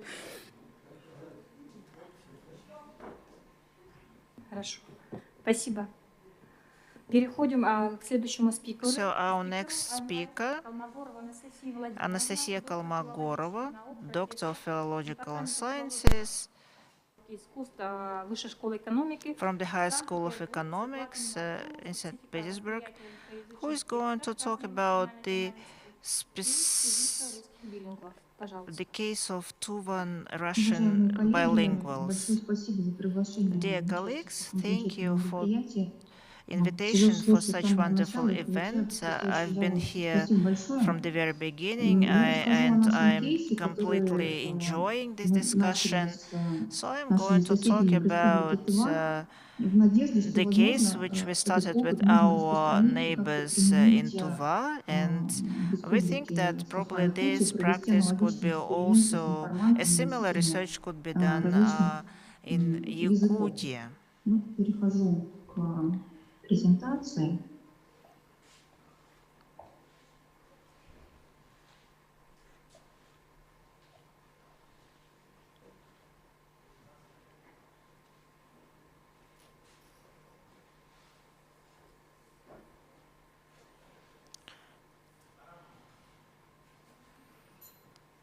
Подскажите, пожалуйста, видна презентация, да? Да, видно. Спасибо. Видно. Значит, вот наша гипотеза Our первоначальная hypothesis была, мы was разрабатывали в рамках проекта we were НППИ working по on the разработке такой project программы компьютерной, to develop the потом превратилась в software веб-приложение по измерению эмоциональной on коммуникации текстов и measuring the социальных сетей на русском emotional языке. Ну, грубо говоря, мы помещаем response в нашу анализатор текст, to какой-то information. пост из ВКонтакте или So we, you какого-то can какой-то другой download сайт social как media результат into анализа, our указание application, на and it то, analyzes, скажем, в какой and степени then в этом тексте выражена там радость, грусть, the отчаяние, ну и analyzer так далее. gives И the когда мы result выполнили этот проект, я whether сегодня this немножко text расскажу, может быть, о начинке contains всей этой истории. reflects Мы задались sadness, вопросом, happiness, and вот у other нас есть emotions. социальные сети, да, они в основном, So we have ну, social большая media, часть этого and сегмента, they are раскрывать, она на русском языке. mostly in И, Russian. скажем, вот Республика Тыва, And the Republic of Tiva, не перевернулась, да? Мгм. Ну хорошо, тогда я, наверное, сделаю вот так. Значит, вот Республика Тыва такая замечательная территория, на it's a которой, wonderful territory. я, наверное, даже сделаю вот так. Значит, Тува является лидером в Сибири по использованию населением интернета. It's a leader in Siberia on the use of internet by the local population. 9 of 10 citizens in the republic regularly use internet. Превышает показатели в соседних So this регионах, is higher than Хакасии, в том же самом Красноярском крае, the use of который, internet с in одной стороны, это край Krasnoyarsk, находится, in да, под Khakassia. интернет-охватом, но тем не менее в Тыве 100% жителей ежедневно заходят в интернет и в социальные сети. So И вот 100% наш of the исследовательский population вопрос был таким. use internet on a Что, daily собственно basis in говоря, Tuva. есть ли вот какое-то отличие восприятия So эмоций the question was, носителями русского is there языка, any которые difference in the изучали emotional, in the reception of emotions by monolinguals and и билингвы, которые bilinguals, прекрасно владеют people русским who языком, ну, скажем are так, в разной fluent in степени, да, Russian, владеют русским языком, общаются на нем, communicate in читают посты в Russian, социальных сетях на read русском языке, но posts видят in ли они в social этих media, постах те же самые but do they see эмоции, the same которые видят в emotions них as русские монолингвы? seen by Вот Russian этим вопросом мы monolinguals? задались, принимая во внимание, что территория Республики Тывы, в общем, она достаточно поздно вошла в состав Советского Союза, да, это было Tiva 50-е годы, entered и очень the Soviet бережно Union only сохранялся back in the язык, и, в 1950s, общем, so where the language практически, в was отличие от preserved других very республик well, рядом and с unlike Сибирью, other 90%, republics of даже the 98% по Southern результатам последней Siberia, переписи владеют национальным языком. 98% of the Немножко пару слов о population нашем speak their интерфейсе. local То есть мы language. разработали такой So специальный интерфейс, we в developed котором this 4 шкалы есть. Вы interface. You видите, have 4 первая шкала — это scales. So the стыд, first scale воодушевление, is вторая шкала — отвращение, гнев, shame, третья — страх, удивление, четвертая — удовольствие, грусть. Мы использовали для разработки вот этих шкал базовую humiliation, теорию distress, эмоций anguish, благополучия, anger, но я rage, сейчас не буду interest, вдаваться excitement, and в enjoyment, joy, подробности этой and теории, contempt, просто он выделяет disgust. 8 базовых эмоций, So которые для него именно так противопоставлены. Lofheim, Хотя he может показаться indicates странным, 8 да, basic почему emotions. страх противопоставлен удивлению. So Но вот у той it's модели, quite которую мы используем, есть surprising why свое как бы fear обоснование is этого opposed противопоставления. to surprise. Перед So the informants were shown texts, and there was any there were scales, and people could move the marks along the scales. So the question was, think about what emotions the author wanted to convey, and so given that in the beginning that was the like zero, so the for each text we received a table in Excel where with 4 assigned values in figures. So for we have 2,000 monolinguals with 4,000 texts. So that was quite a big bulk of data. And then we proposed the selection of 48 texts to 200 Tuvan Russian bilinguals. So first we questioned them, so to determine the rate of their bilinguality. It's a famous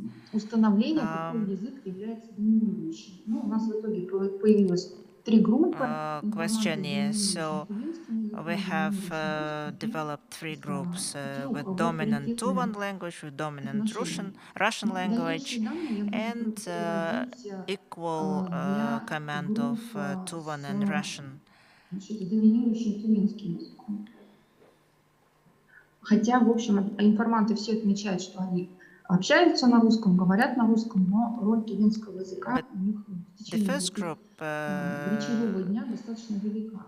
Значит, мы сравнили данные also spoke Russian, so we compared the data for monolinguals and bilinguals, and we see that for the 3 of the 4 scales, we see statistically significant values. 0,05 для 3 шкал из 4. Стыд, воодушевление, отвращение, гнев, страх, удивление. То есть мы можем уже предполагать, что отличие статистически assume that these differences are statistically significant. When we started visualizing the results, on the left you see the cube with colorful dots, and each dot is a text which was assessed by an informer. So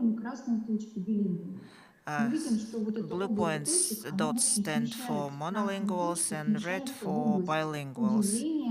And we see that this shift towards the surprise and excitement, and blue dots, they directed towards anger and rage. So we discovered a number of trends. On the right, you see 2 diagrams. So you see the distribution of assessments. So we see the figures like 0, -1, +1. So you see on the left we have fear, on the right it's surprise, and then disgust and rage. So we see this blue increases on the column. So we see that bilinguals actually tend to be more emotional. So, for example, monolinguals would say it's like moderately scary, and the same in so bilinguals were more straightforward in their assessments. Another trend we discovered that was that самые сильные, получающие самые высокие the оценки, primary монолингвы и билингвы emotions, в целом совпадают, то they наибольшее were отличие мы видим во вторичных almost эмоциях, quite то the есть те, same которые по among своим значениям занимают второе место. monolingual and И вот в этом bilinguals, but примере secondary мы хорошо emotions, видим, что у монолингвов we see вторичная эмоция– differences. это So стыд in по своим secondary значениям, а в выборке emotions у is билингвов эмоций, во-первых, несколько, они shame поделились. Есть и and стыд, и удивление, и грусть, surprise но and наиболее sadness. представлено удивление. So we see that И, surprise is ну вот, например, more такой текст prominent. из So, for социальной example, сети, вы можете его this is the прочитать, пока я text говорю. from the social Значит, мы видим, media. что монолингвы и билингвы So we оценивают see его that как грустный текст, как первичную эмоцию, monolinguals но вторичные and эмоции вообще bilinguals даже не совпадают. У assume монолингвов it этот is страх или sad. стыд, они набрали равное, так So, скажем, количество баллов, да, but the получили равное secondary количество, одинаковое значение. emotions, И вторичная fear эмоция у билингвов– это удивление опять. and shame И если мы посмотрим на вот dominant такие in вот ящичные monolinguals, but диаграммы, bilinguals, то they мы видим, вот actually верхняя assess диаграмма– this это монолингвы, as да, а нижняя диаграмма– это surprised. билингвы. То есть мы видим даже визуально, So we насколько visually по-разному we have распределены оценки по different шкалам от этих классов. perception of Вот, классы, которые здесь обозначены, these texts. это те метки, которые по хэштегам получали тексты. А вот какие реальные оценки они получали, это уже в ящичных диаграммах.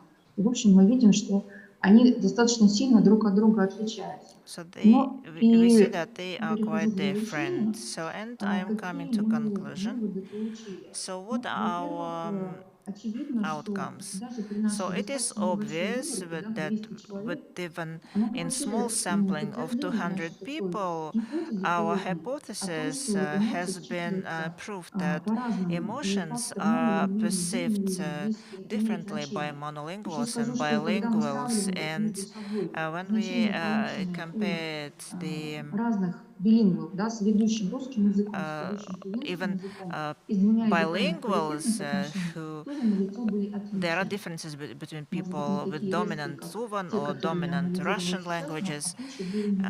So they were Второй quite фактор. obvious. Процесс Also, эмоциональной обработки текстов имеет более устойчивый monolinguals характер. have В том смысле, что бывали more такие случаи, когда stable интернет text был плохой, например, у processing нас этот nature. опрос проводился посредством интернет-связи. So we used internet Иногда for this приходилось survey, информантам второй and раз, и редко, но sometimes бывали we, случаи, что и третий раз проходить вот эту with оценку, да, unstable и мы internet, видели, что у people монолингов had оценка to не менялась do практически, независимо от попытки. tests А вот у билингвов, в зависимости от several попытки, times, and оценки могли monolinguals быть had крайне the same противоположными. assessments, but Третье, bilinguals had different когнитивная обработка results. эмоций A в тексте cognitive билингвами processing обнаружила of emotions чувствительность к тому, какой язык in в сознании bilinguals билингвов играет роль demonstrated доминирующего. sensibility, И наибольшее отличие в обработке sensitivity эмоций в тексте to наблюдается при оценке именно what вторичных эмоций. language was dominant И in еще одно важное their замечание. Мы заметили, mind. что And есть сдвиг очень also, такой явный, there который мы was видели an вот, когда obvious я показываю shift куб с точками в сторону эмоций удивления. towards the emotions of Удивление, surprise воодушевление, они and иногда вместе тоже достаточно сильно было видно, enthusiasm но and anger were практически also совершенно quite prominent. элиминированы, стерты, так, незаметны совершенно эти эмоции страха и стыда. Когда мы But проводили fear такое and интервью с shame информантами, were то almost not многие говорили о том, presented. что вот эти And эмоции, when которые interviewed не later, приняты, да, о них говорить, people не said принято их that показывать these emotions, в which культуре, в социуме, вот, возможно, people, этот Tuvans, момент требует usually какого-то don't культурологического demonstrate. объяснения, So качественного this probably объяснения, something which которое нам needs to еще не be готово. explained Но by вот первые интервью culturologists. нам на это как бы So, but указывают. our first interviews И gave мы us this заметили, что explanation. билингвы из нашей выборки не And also проводят четкого bilinguals разграничения между эмоциями воодушевления, радости, don't удивления, differentiate помещая их much в общий from класс положительных эмоций inspiration, joy, или в and какой-то surprise, and нюансировки they здесь classify мы them не as positive заметили. emotions. Ну и мы активно приглашаем и And хотели бы, да, продолжить подобного рода работу we с would like to носителями continue других such языков, work, and we would like поскольку to вот continue именно our история этих work эмоций в тексте нам with показывает, speakers of пусть other косвенным образом, languages. но дает ключ And к because such studies, they give us some understanding in the differences between cultures, and they are very difficult to be explicit, but experiments like this, they lead to some interesting conclusions about mentality, and you receive some practical outcomes because the informational space is becoming very big, and since our behavior is influenced by the text from the social media a lot, so, and publishing something in Russian, we must realize that the perception of this information can be different by different ethnic groups. Thank you, Anastasia, very much. Any questions? I have a question. Проводились ли такие исследования Did you similar research владеющими отличным от тувинского языком? И если да, то отличаются ли их результаты от ваших результатов? А если нет, Did то you have планируете ли вы это сделать? any research with different bilinguals, language pairs? Unfortunately, we started our research some 6 months ago only, and we worked with. It's only our dream to try other samples. So if we had this chance to do so, that would be amazing. And we are ready for cooperation, for some joint projects. Thank you. Можно вопрос, Алексей Сергеевич? У меня такой вопрос. I have a question. Выборка, которая проходила опрос, она насколько однородна? То есть какая у них how homogeneous was is like about their social status. So this is a very good question. We tried to вот такие совпадения, чтобы у нас были, да, такой мэппинг между нашими монолингвами и билингвами. Have the similar mapping between monolinguals and bilinguals. So 60% of women and 40 men in the both samplings, and with the average age 21 plus years of age. For Russians and Tuvans, probably 23 plus. So, but we tried to have similar parameters. So we studied younger generation. Thank you. For example, люди с одним языком, они могли быть, скажем, из городской среды. People from one language could be from like urban population, and bilinguals, usually people from rural population, they have more practical views, and maybe for them, like texts which could evoke anger in urban people, maybe were not considered problems at all for them. So we questioned urban population. That was our initial approach, because we understood that there would be great discrepancy if we took only also rural population. But I work with students there, and they all bilinguals. In rural areas, I think actually they are monolinguals, because they have very poor command of Russian. So that's why they didn't use them as informants. That's also an interesting perspective. Насколько он будет влиять на оценки. Спасибо большое. Thank you. Спасибо. Спасибо. Больше нет вопросов? Идем дальше. Спасибо большое. Приглашается Филиппова Виктория So Valeria Filippova from the Institute of Humanitarian Research and Indigenous Issues of the North. Добрый вечер. Ну, я постараюсь по-быстрому. Представляю результат проекта, завершающего проекта. Завершается в январе следующего года. Мы должны представить отчет. Next January we have to report on our project. Соответственно, здесь, конечно, часть исследований. And the part of our research, our project is interdisciplinary. It includes historians, linguists, and sociologists. And it is integrated, aimed to study the history and modern status of this region. So the area of research is Khatanga-Anabar area. Khatanga is Krasnoyarsk Krai and Anabar is Yakutia. So why have we chosen this region for our project? Because this is the only range of Dolgan people. You can see the copies from archive maps. And this region used to be united within Yakutia SSR. In 1922-1929, but then in the 1930s, when the Khatanga basin was given to Krasnoyarsk Krai, and the basin of Anabar remained in Yakut SSR.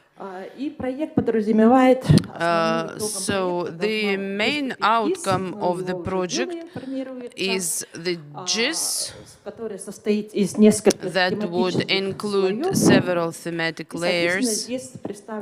And here we see the predominant ethnos in the settlements in Khatanga. So they have quite a complicated administrative structure because they have some smaller rural settlements. So you can see that the predominant ethnos is Dolgans. Then Evenk people live in Saskalach, which is reflected in the name of this area. And Russians, Ukrainians used to live there. You can see two settlements in orange. They are closed. These are mining areas, Ebelech and Ayak, coal mining. And the yellow one on Khatanga is the center of the district, Khatanga settlement.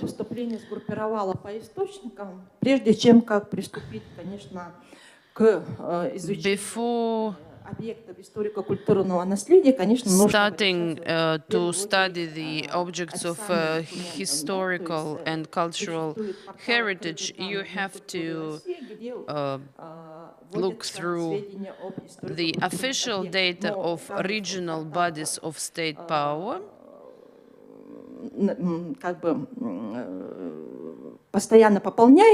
And this portal is constantly updated, and there are special websites under the governments, the regional governments. You can see the websites of Krasnoyarsk Krai, and this is our Republican website with the register. где выставлены отдельные, да, значит, раздел «Учетный документ объекта культурного наследия». And they place the documents. And I would like to praise the website of the department, and because it has a very good structure. If you click on the name of the district, you can see all the monuments from this district. And if you click on the name of the monument, you will see the passport of this object. As for the region under research, officially in Хатанга региона и портала общего российского 8 только памятников. There are only 8 monuments, and in Anabar only 14 archaeological sites and 8 monuments. As for Yakutia, unfortunately, if you look through this information, you will only be able to open only 3 sites, 2 historical and 1 archaeological. But this is not a true situation on the spot. It is impossible that such a big territory could have only 3 monuments. So these are just monuments from the official registers. So you have to use other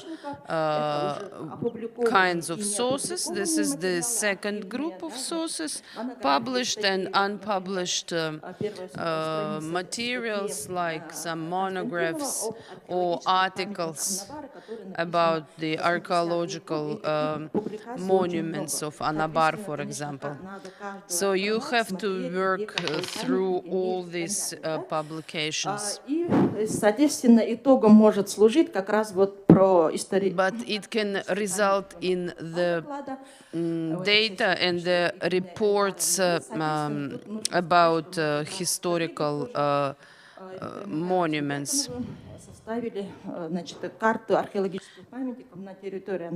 And together with my colleague, we have compiled a map of archaeological monuments in Anabar region.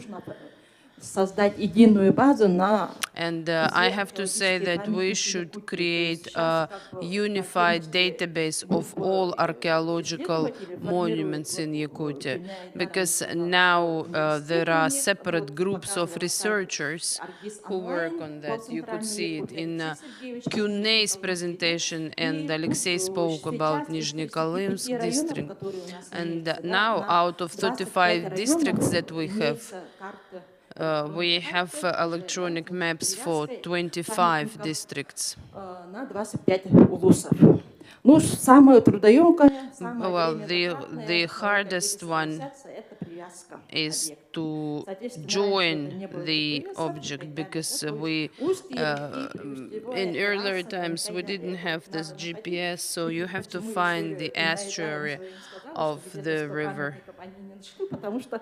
Сами знаете, что у нас название, один поселок, 3 названия, да? You know that we have some confusion with the names of different settlements and villages, because, you know, like one village can have 3 different names. Но в Черовчинском самом оно не найдет. Например, это село Дябло, да, по-другому. Конечно, вот это тоже затрудняет. And of course, it makes it more difficult for us to work.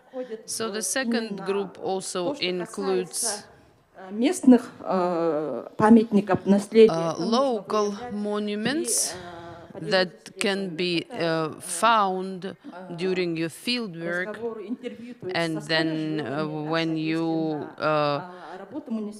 interview the old residents, and you have to work in municipal archives. Страницу там 20-35 рублей, в зависимости до 20 века или после 20 века одна страница сколько-то стоит, да? В муниципальных архивах они, в принципе, предоставляют все бесплатно. And in municipal archives, you don't have to pay for making copies. And also you can send some requests to them and they will reply.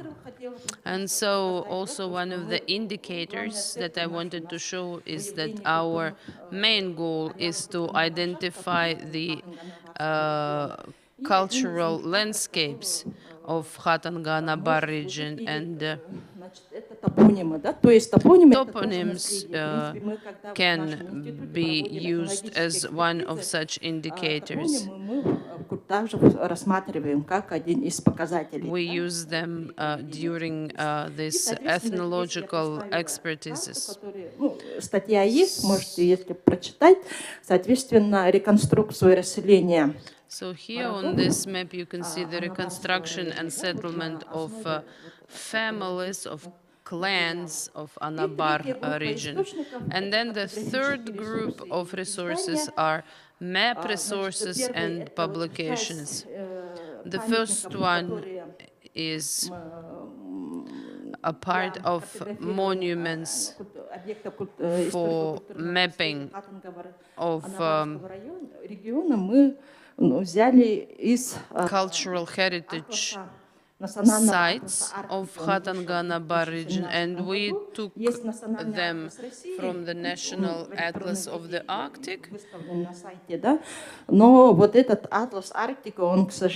Unfortunately, this atlas is only paper-based and it weighs some 4 kilos. То, что касается источниками, служит, опять же, для привязки тех же объектов археологических и так далее, да? Again, these sources, they are used for mapping these objects. Ну, в доступе имеется только 100-тысячного и 2000-го. Ну, например, я пример привела, это As an example, you can see the map of settlements that were there at the moment of census of 1927. And this census was conducted by Turukhansk specialists. So to make it the same for the territory of Anabar region, they have used 23 topography lists.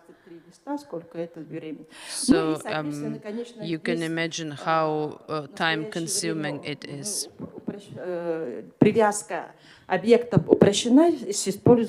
Now it is becoming less complicated because you can use the GPS navigator. So when you find some monument, you can just use the GPS navigator to see the coordinates.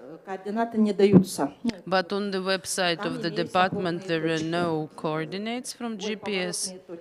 И, соответственно, эти поворотные точки нужно перевести системе координат Пулково обратно и только после него на VGS 8, ну, координаты VGS 84, ну, GPS-овские, да, соответственно. Ну и просто для показа... And just to show with number 1 and number 2, you can see on the map this April, together with Akulina. Number 1 is Urunkhaya settlement and number 2 is Syndaska settlement. The red line is between Yakutia and Krasnoyarsk Krai, and the yellow one is...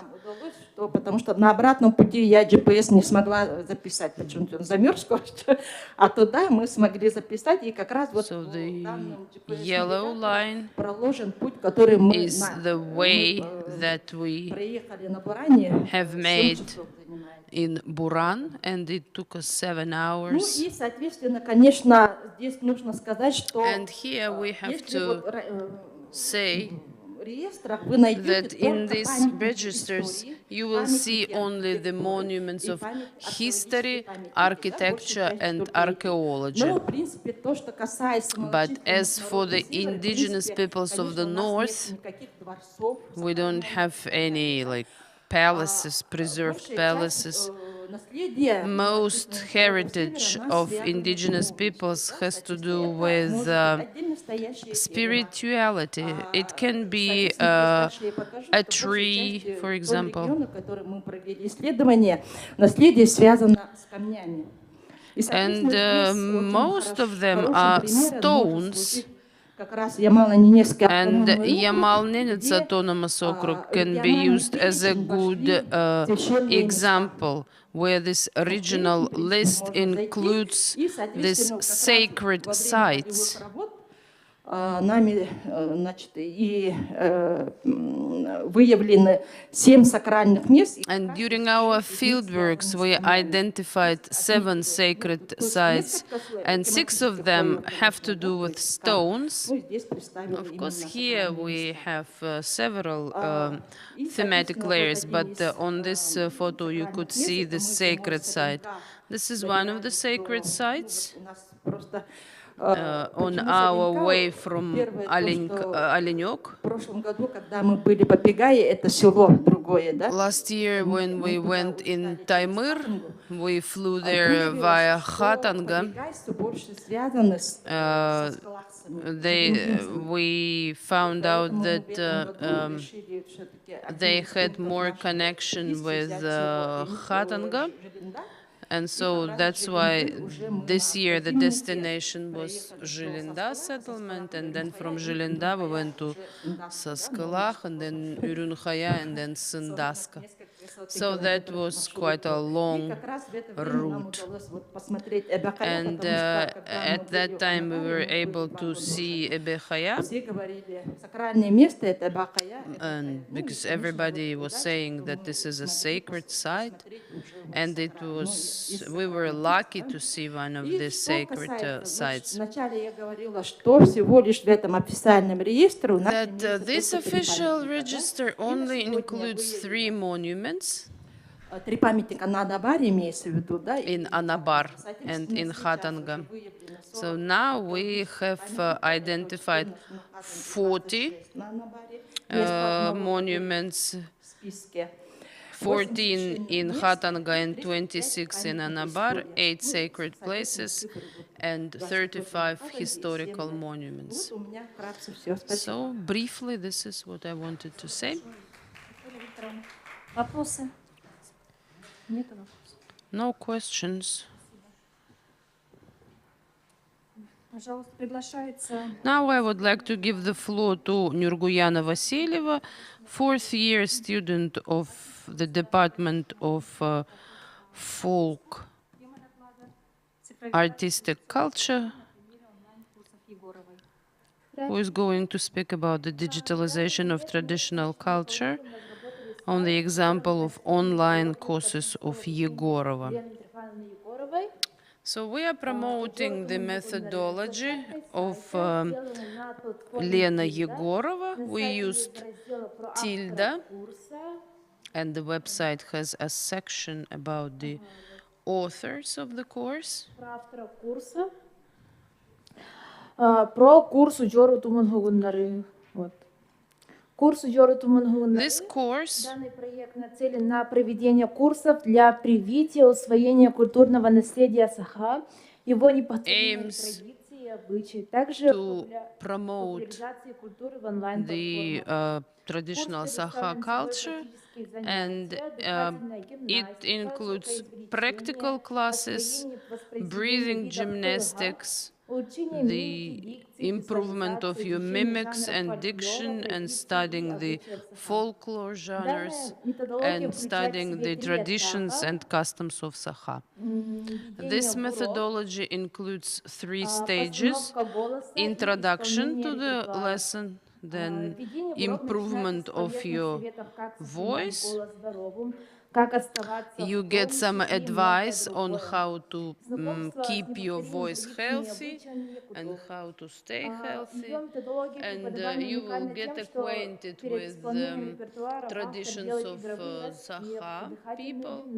And this methodology is unique because it helps you to do some breathing gymnastics, and it takes into account the traditional culture of Sakha. It is based on traditional performance of different folklore genres. Also, we have added master classes where our potential customers could learn about the course, what they will study, and also at the end we added the feedbacks from the graduates. We have organized several online courses, and so our students are not only from Yakutsk or Yakutia. Из Северной Вирджинии учились. From the United States.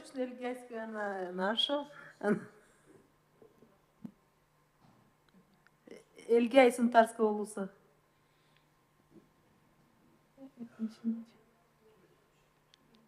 Ага.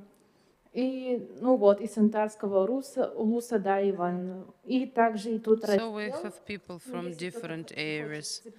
So if somebody wants to subscribe or to apply to the course, we will see their application. Everybody can join the course if you are interested. So welcome to our course. Thank you for your attention. Are there any questions? Now I would like to give the floor to Marina Kyselbaeva on the digital description of northern languages based on the LinguaDoc platform. I would like to briefly tell you about LinguaDoc platform, but at the beginning I wanted to add that in 2020 the team of our university we won a contest of the Russian government for a mini grant with a project on the preservation of linguistic and cultural diversity and sustainable development of the Arctic and subarctic of the Russian Federation. And in 2021, based on our university, we established international scientific and research lab called the Linguistic Lab of the Arctic. And one of our key projects is to work on LinguaDoc platform. So what is this platform about? It aims to digitalize the languages. Total 136 languages in Russia are endangered. 20 of them are dead. 22 are in a crucial condition and 29 are in a serious danger. Yakut language is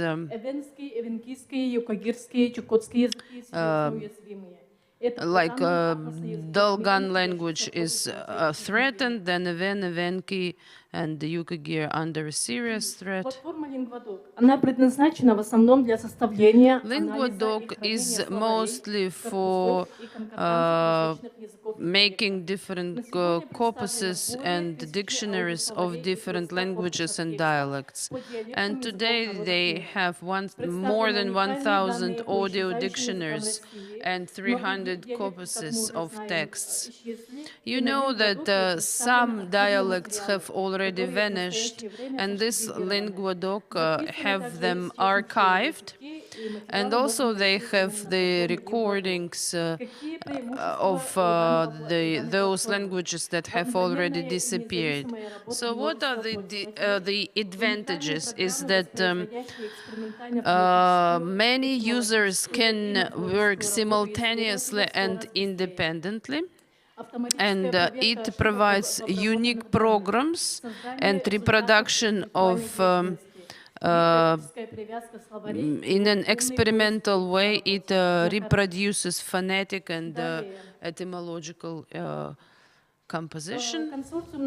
The consortium on the base of LinguaDoc platform, the work is done within the consortium led by the Institute of Systemic Programming of Russian Academy of Sciences, and it involves scientific and research and scientists from the republics.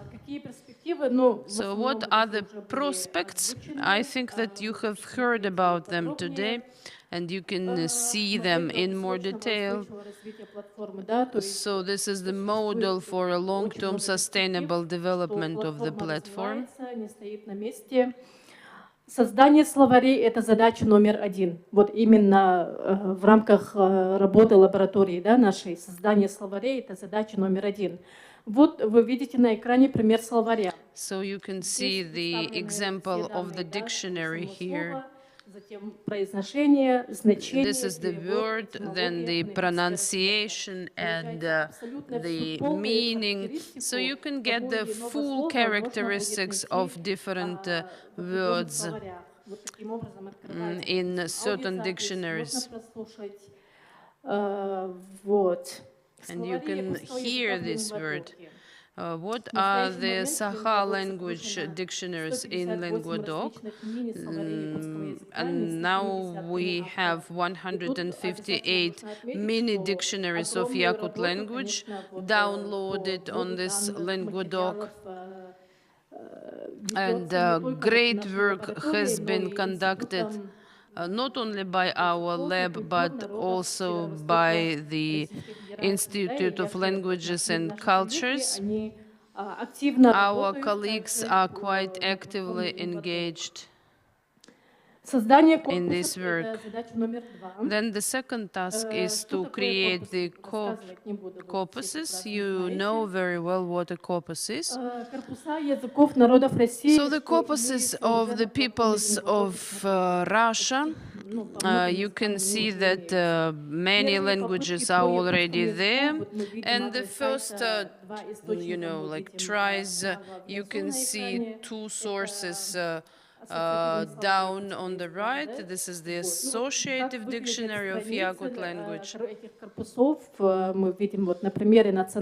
So you can see how the pages look. Over 1.5 billion words. And the corpus has been available since 2004. Then there is a corpus for Tatar language, and it has been there since 2014, and then Buryat language also, about 3 million words. The corpus of Sakha language, the links are not clickable, and we are filling the material, so the work is continuing. Another capacity of Linguadoc is the construction of interactive maps. This is task number 3, which is also very interesting. This interactive maps. This is the atlas of the world's languages that are under the threat of extinction. You can learn about this language, about its status, etc. So this is the interactive map for European languages. Then the Atlas of Tastes of the World, which is also an interesting project.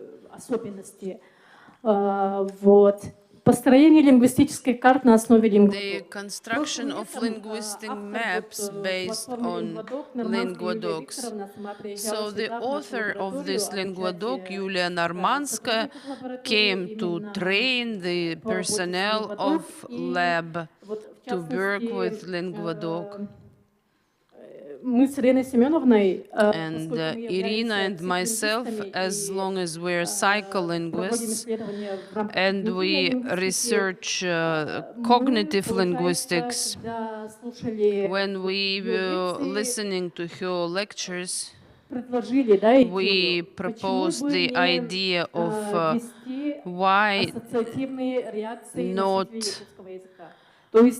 introducing the associative reactions of the Sakha language speakers.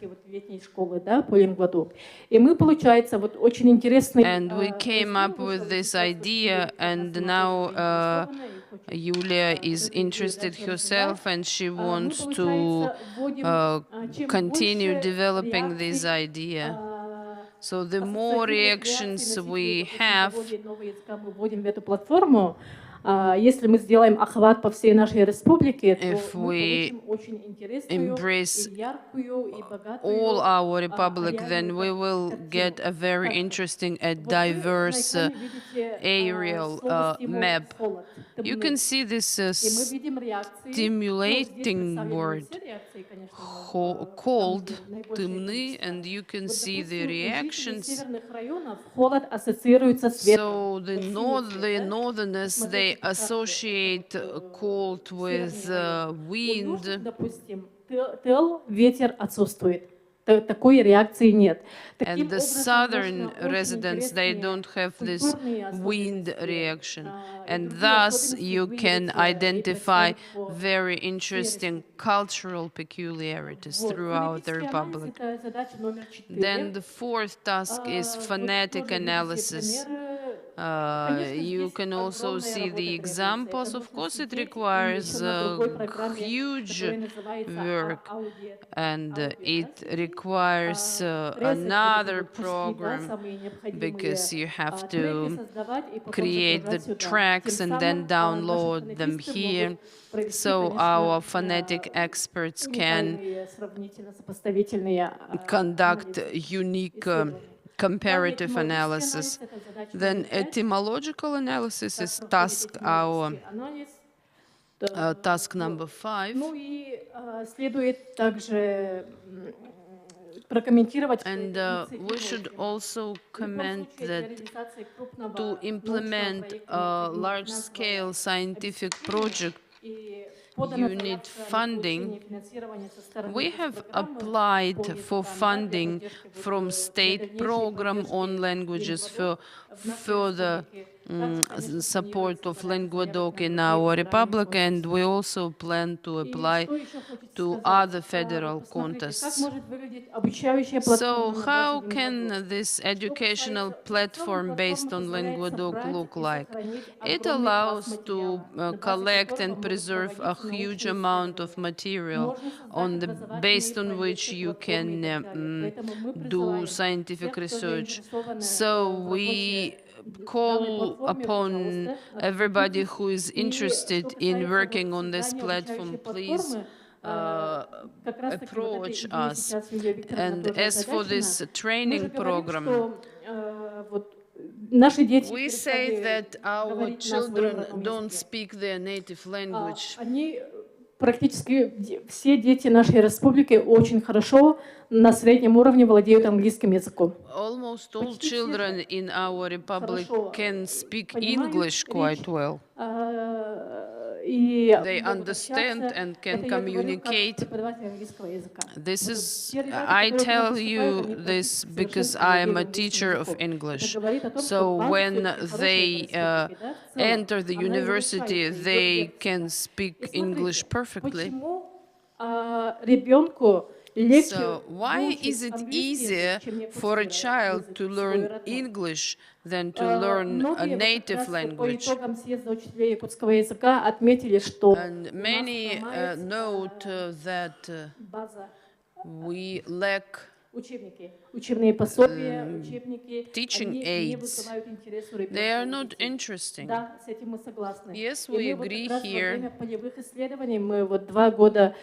And during our field works, we have been traveling through Yakutia and communicating with children, and they say that they don't like the textbooks. В смысле, в каком плане? What about the mass culture? Песни, например, кино. На английском это очень такие вот качественные, а на якутском такого количества We lack these mass materials like cinema or songs. So now within our lab we have the idea that using the material presented on Linguadoc platform, we can produce like teaching aids for communicative Sakha language for our children. And being the teacher of English, we use Cambridge teaching aids. They are very colorful, and the children, they want to use these materials and to learn more. And based on the example of these textbooks, we decided to develop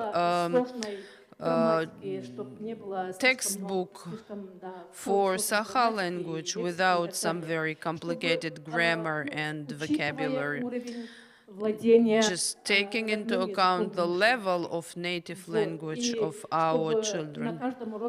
And to train all four kinds of language activity at a lesson. And so the material that is presented on this LinguaDoc platform can be used for these manuals. And we have already voiced this idea, and we decided to test it through among the students of our university, and if we see the effect, then we will reach for the Republican level and for the schools. I think that Плюс еще русский, по-моему, у нас тоже хромает. Например, I'm done. по сравнению с I think that we have some problems with Russian. настоящими русскими, владение русским у нас тоже намного I think that we speak worse Russian than the Russians, but today the problem is about our native language. What we can get from LinguaDoc platform for preservation of our native language. Одногруппница, она чисто русская, а мы все остальные владели якутским. И она, конечно, I had a group mate and whose Russian was better than our Russian, and she was supported by the teachers because she spoke better Russian. Словарный запас больше или что-то такое.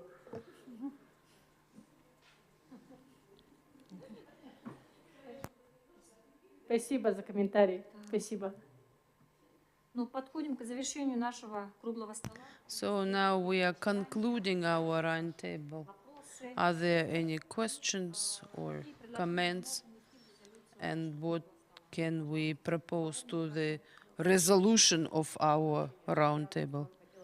Just wanted to tell you that when you make these associative fields, you can use the dictionary of Taburokova. Но он совершенно не потерял актуальности. И притом, как бы среди респондентов там же нет. And I think that it is quite. It's not outdated. This is a regional dictionary. So the respondents were the students of the early 21st century. Да, конечно, спасибо. Yes, of course. Thank you for your comment. So I have a proposal. As for Ilan Kandekan, she spoke about internet, and this is a huge problem. I lived in a herd for a month. People had nothing to do. 2 дня сидят дома. И из этих 2 дней женщины готовят, мужчины что-то делают быстренько за пару часов. И целый день ты просто представь. So people had nothing to do. Кто может, сидит, смотрит то, что у него есть в телефоне, то, что он когда-то скачал. Ну, и еще люди удивляются, почему. Browse their telephones.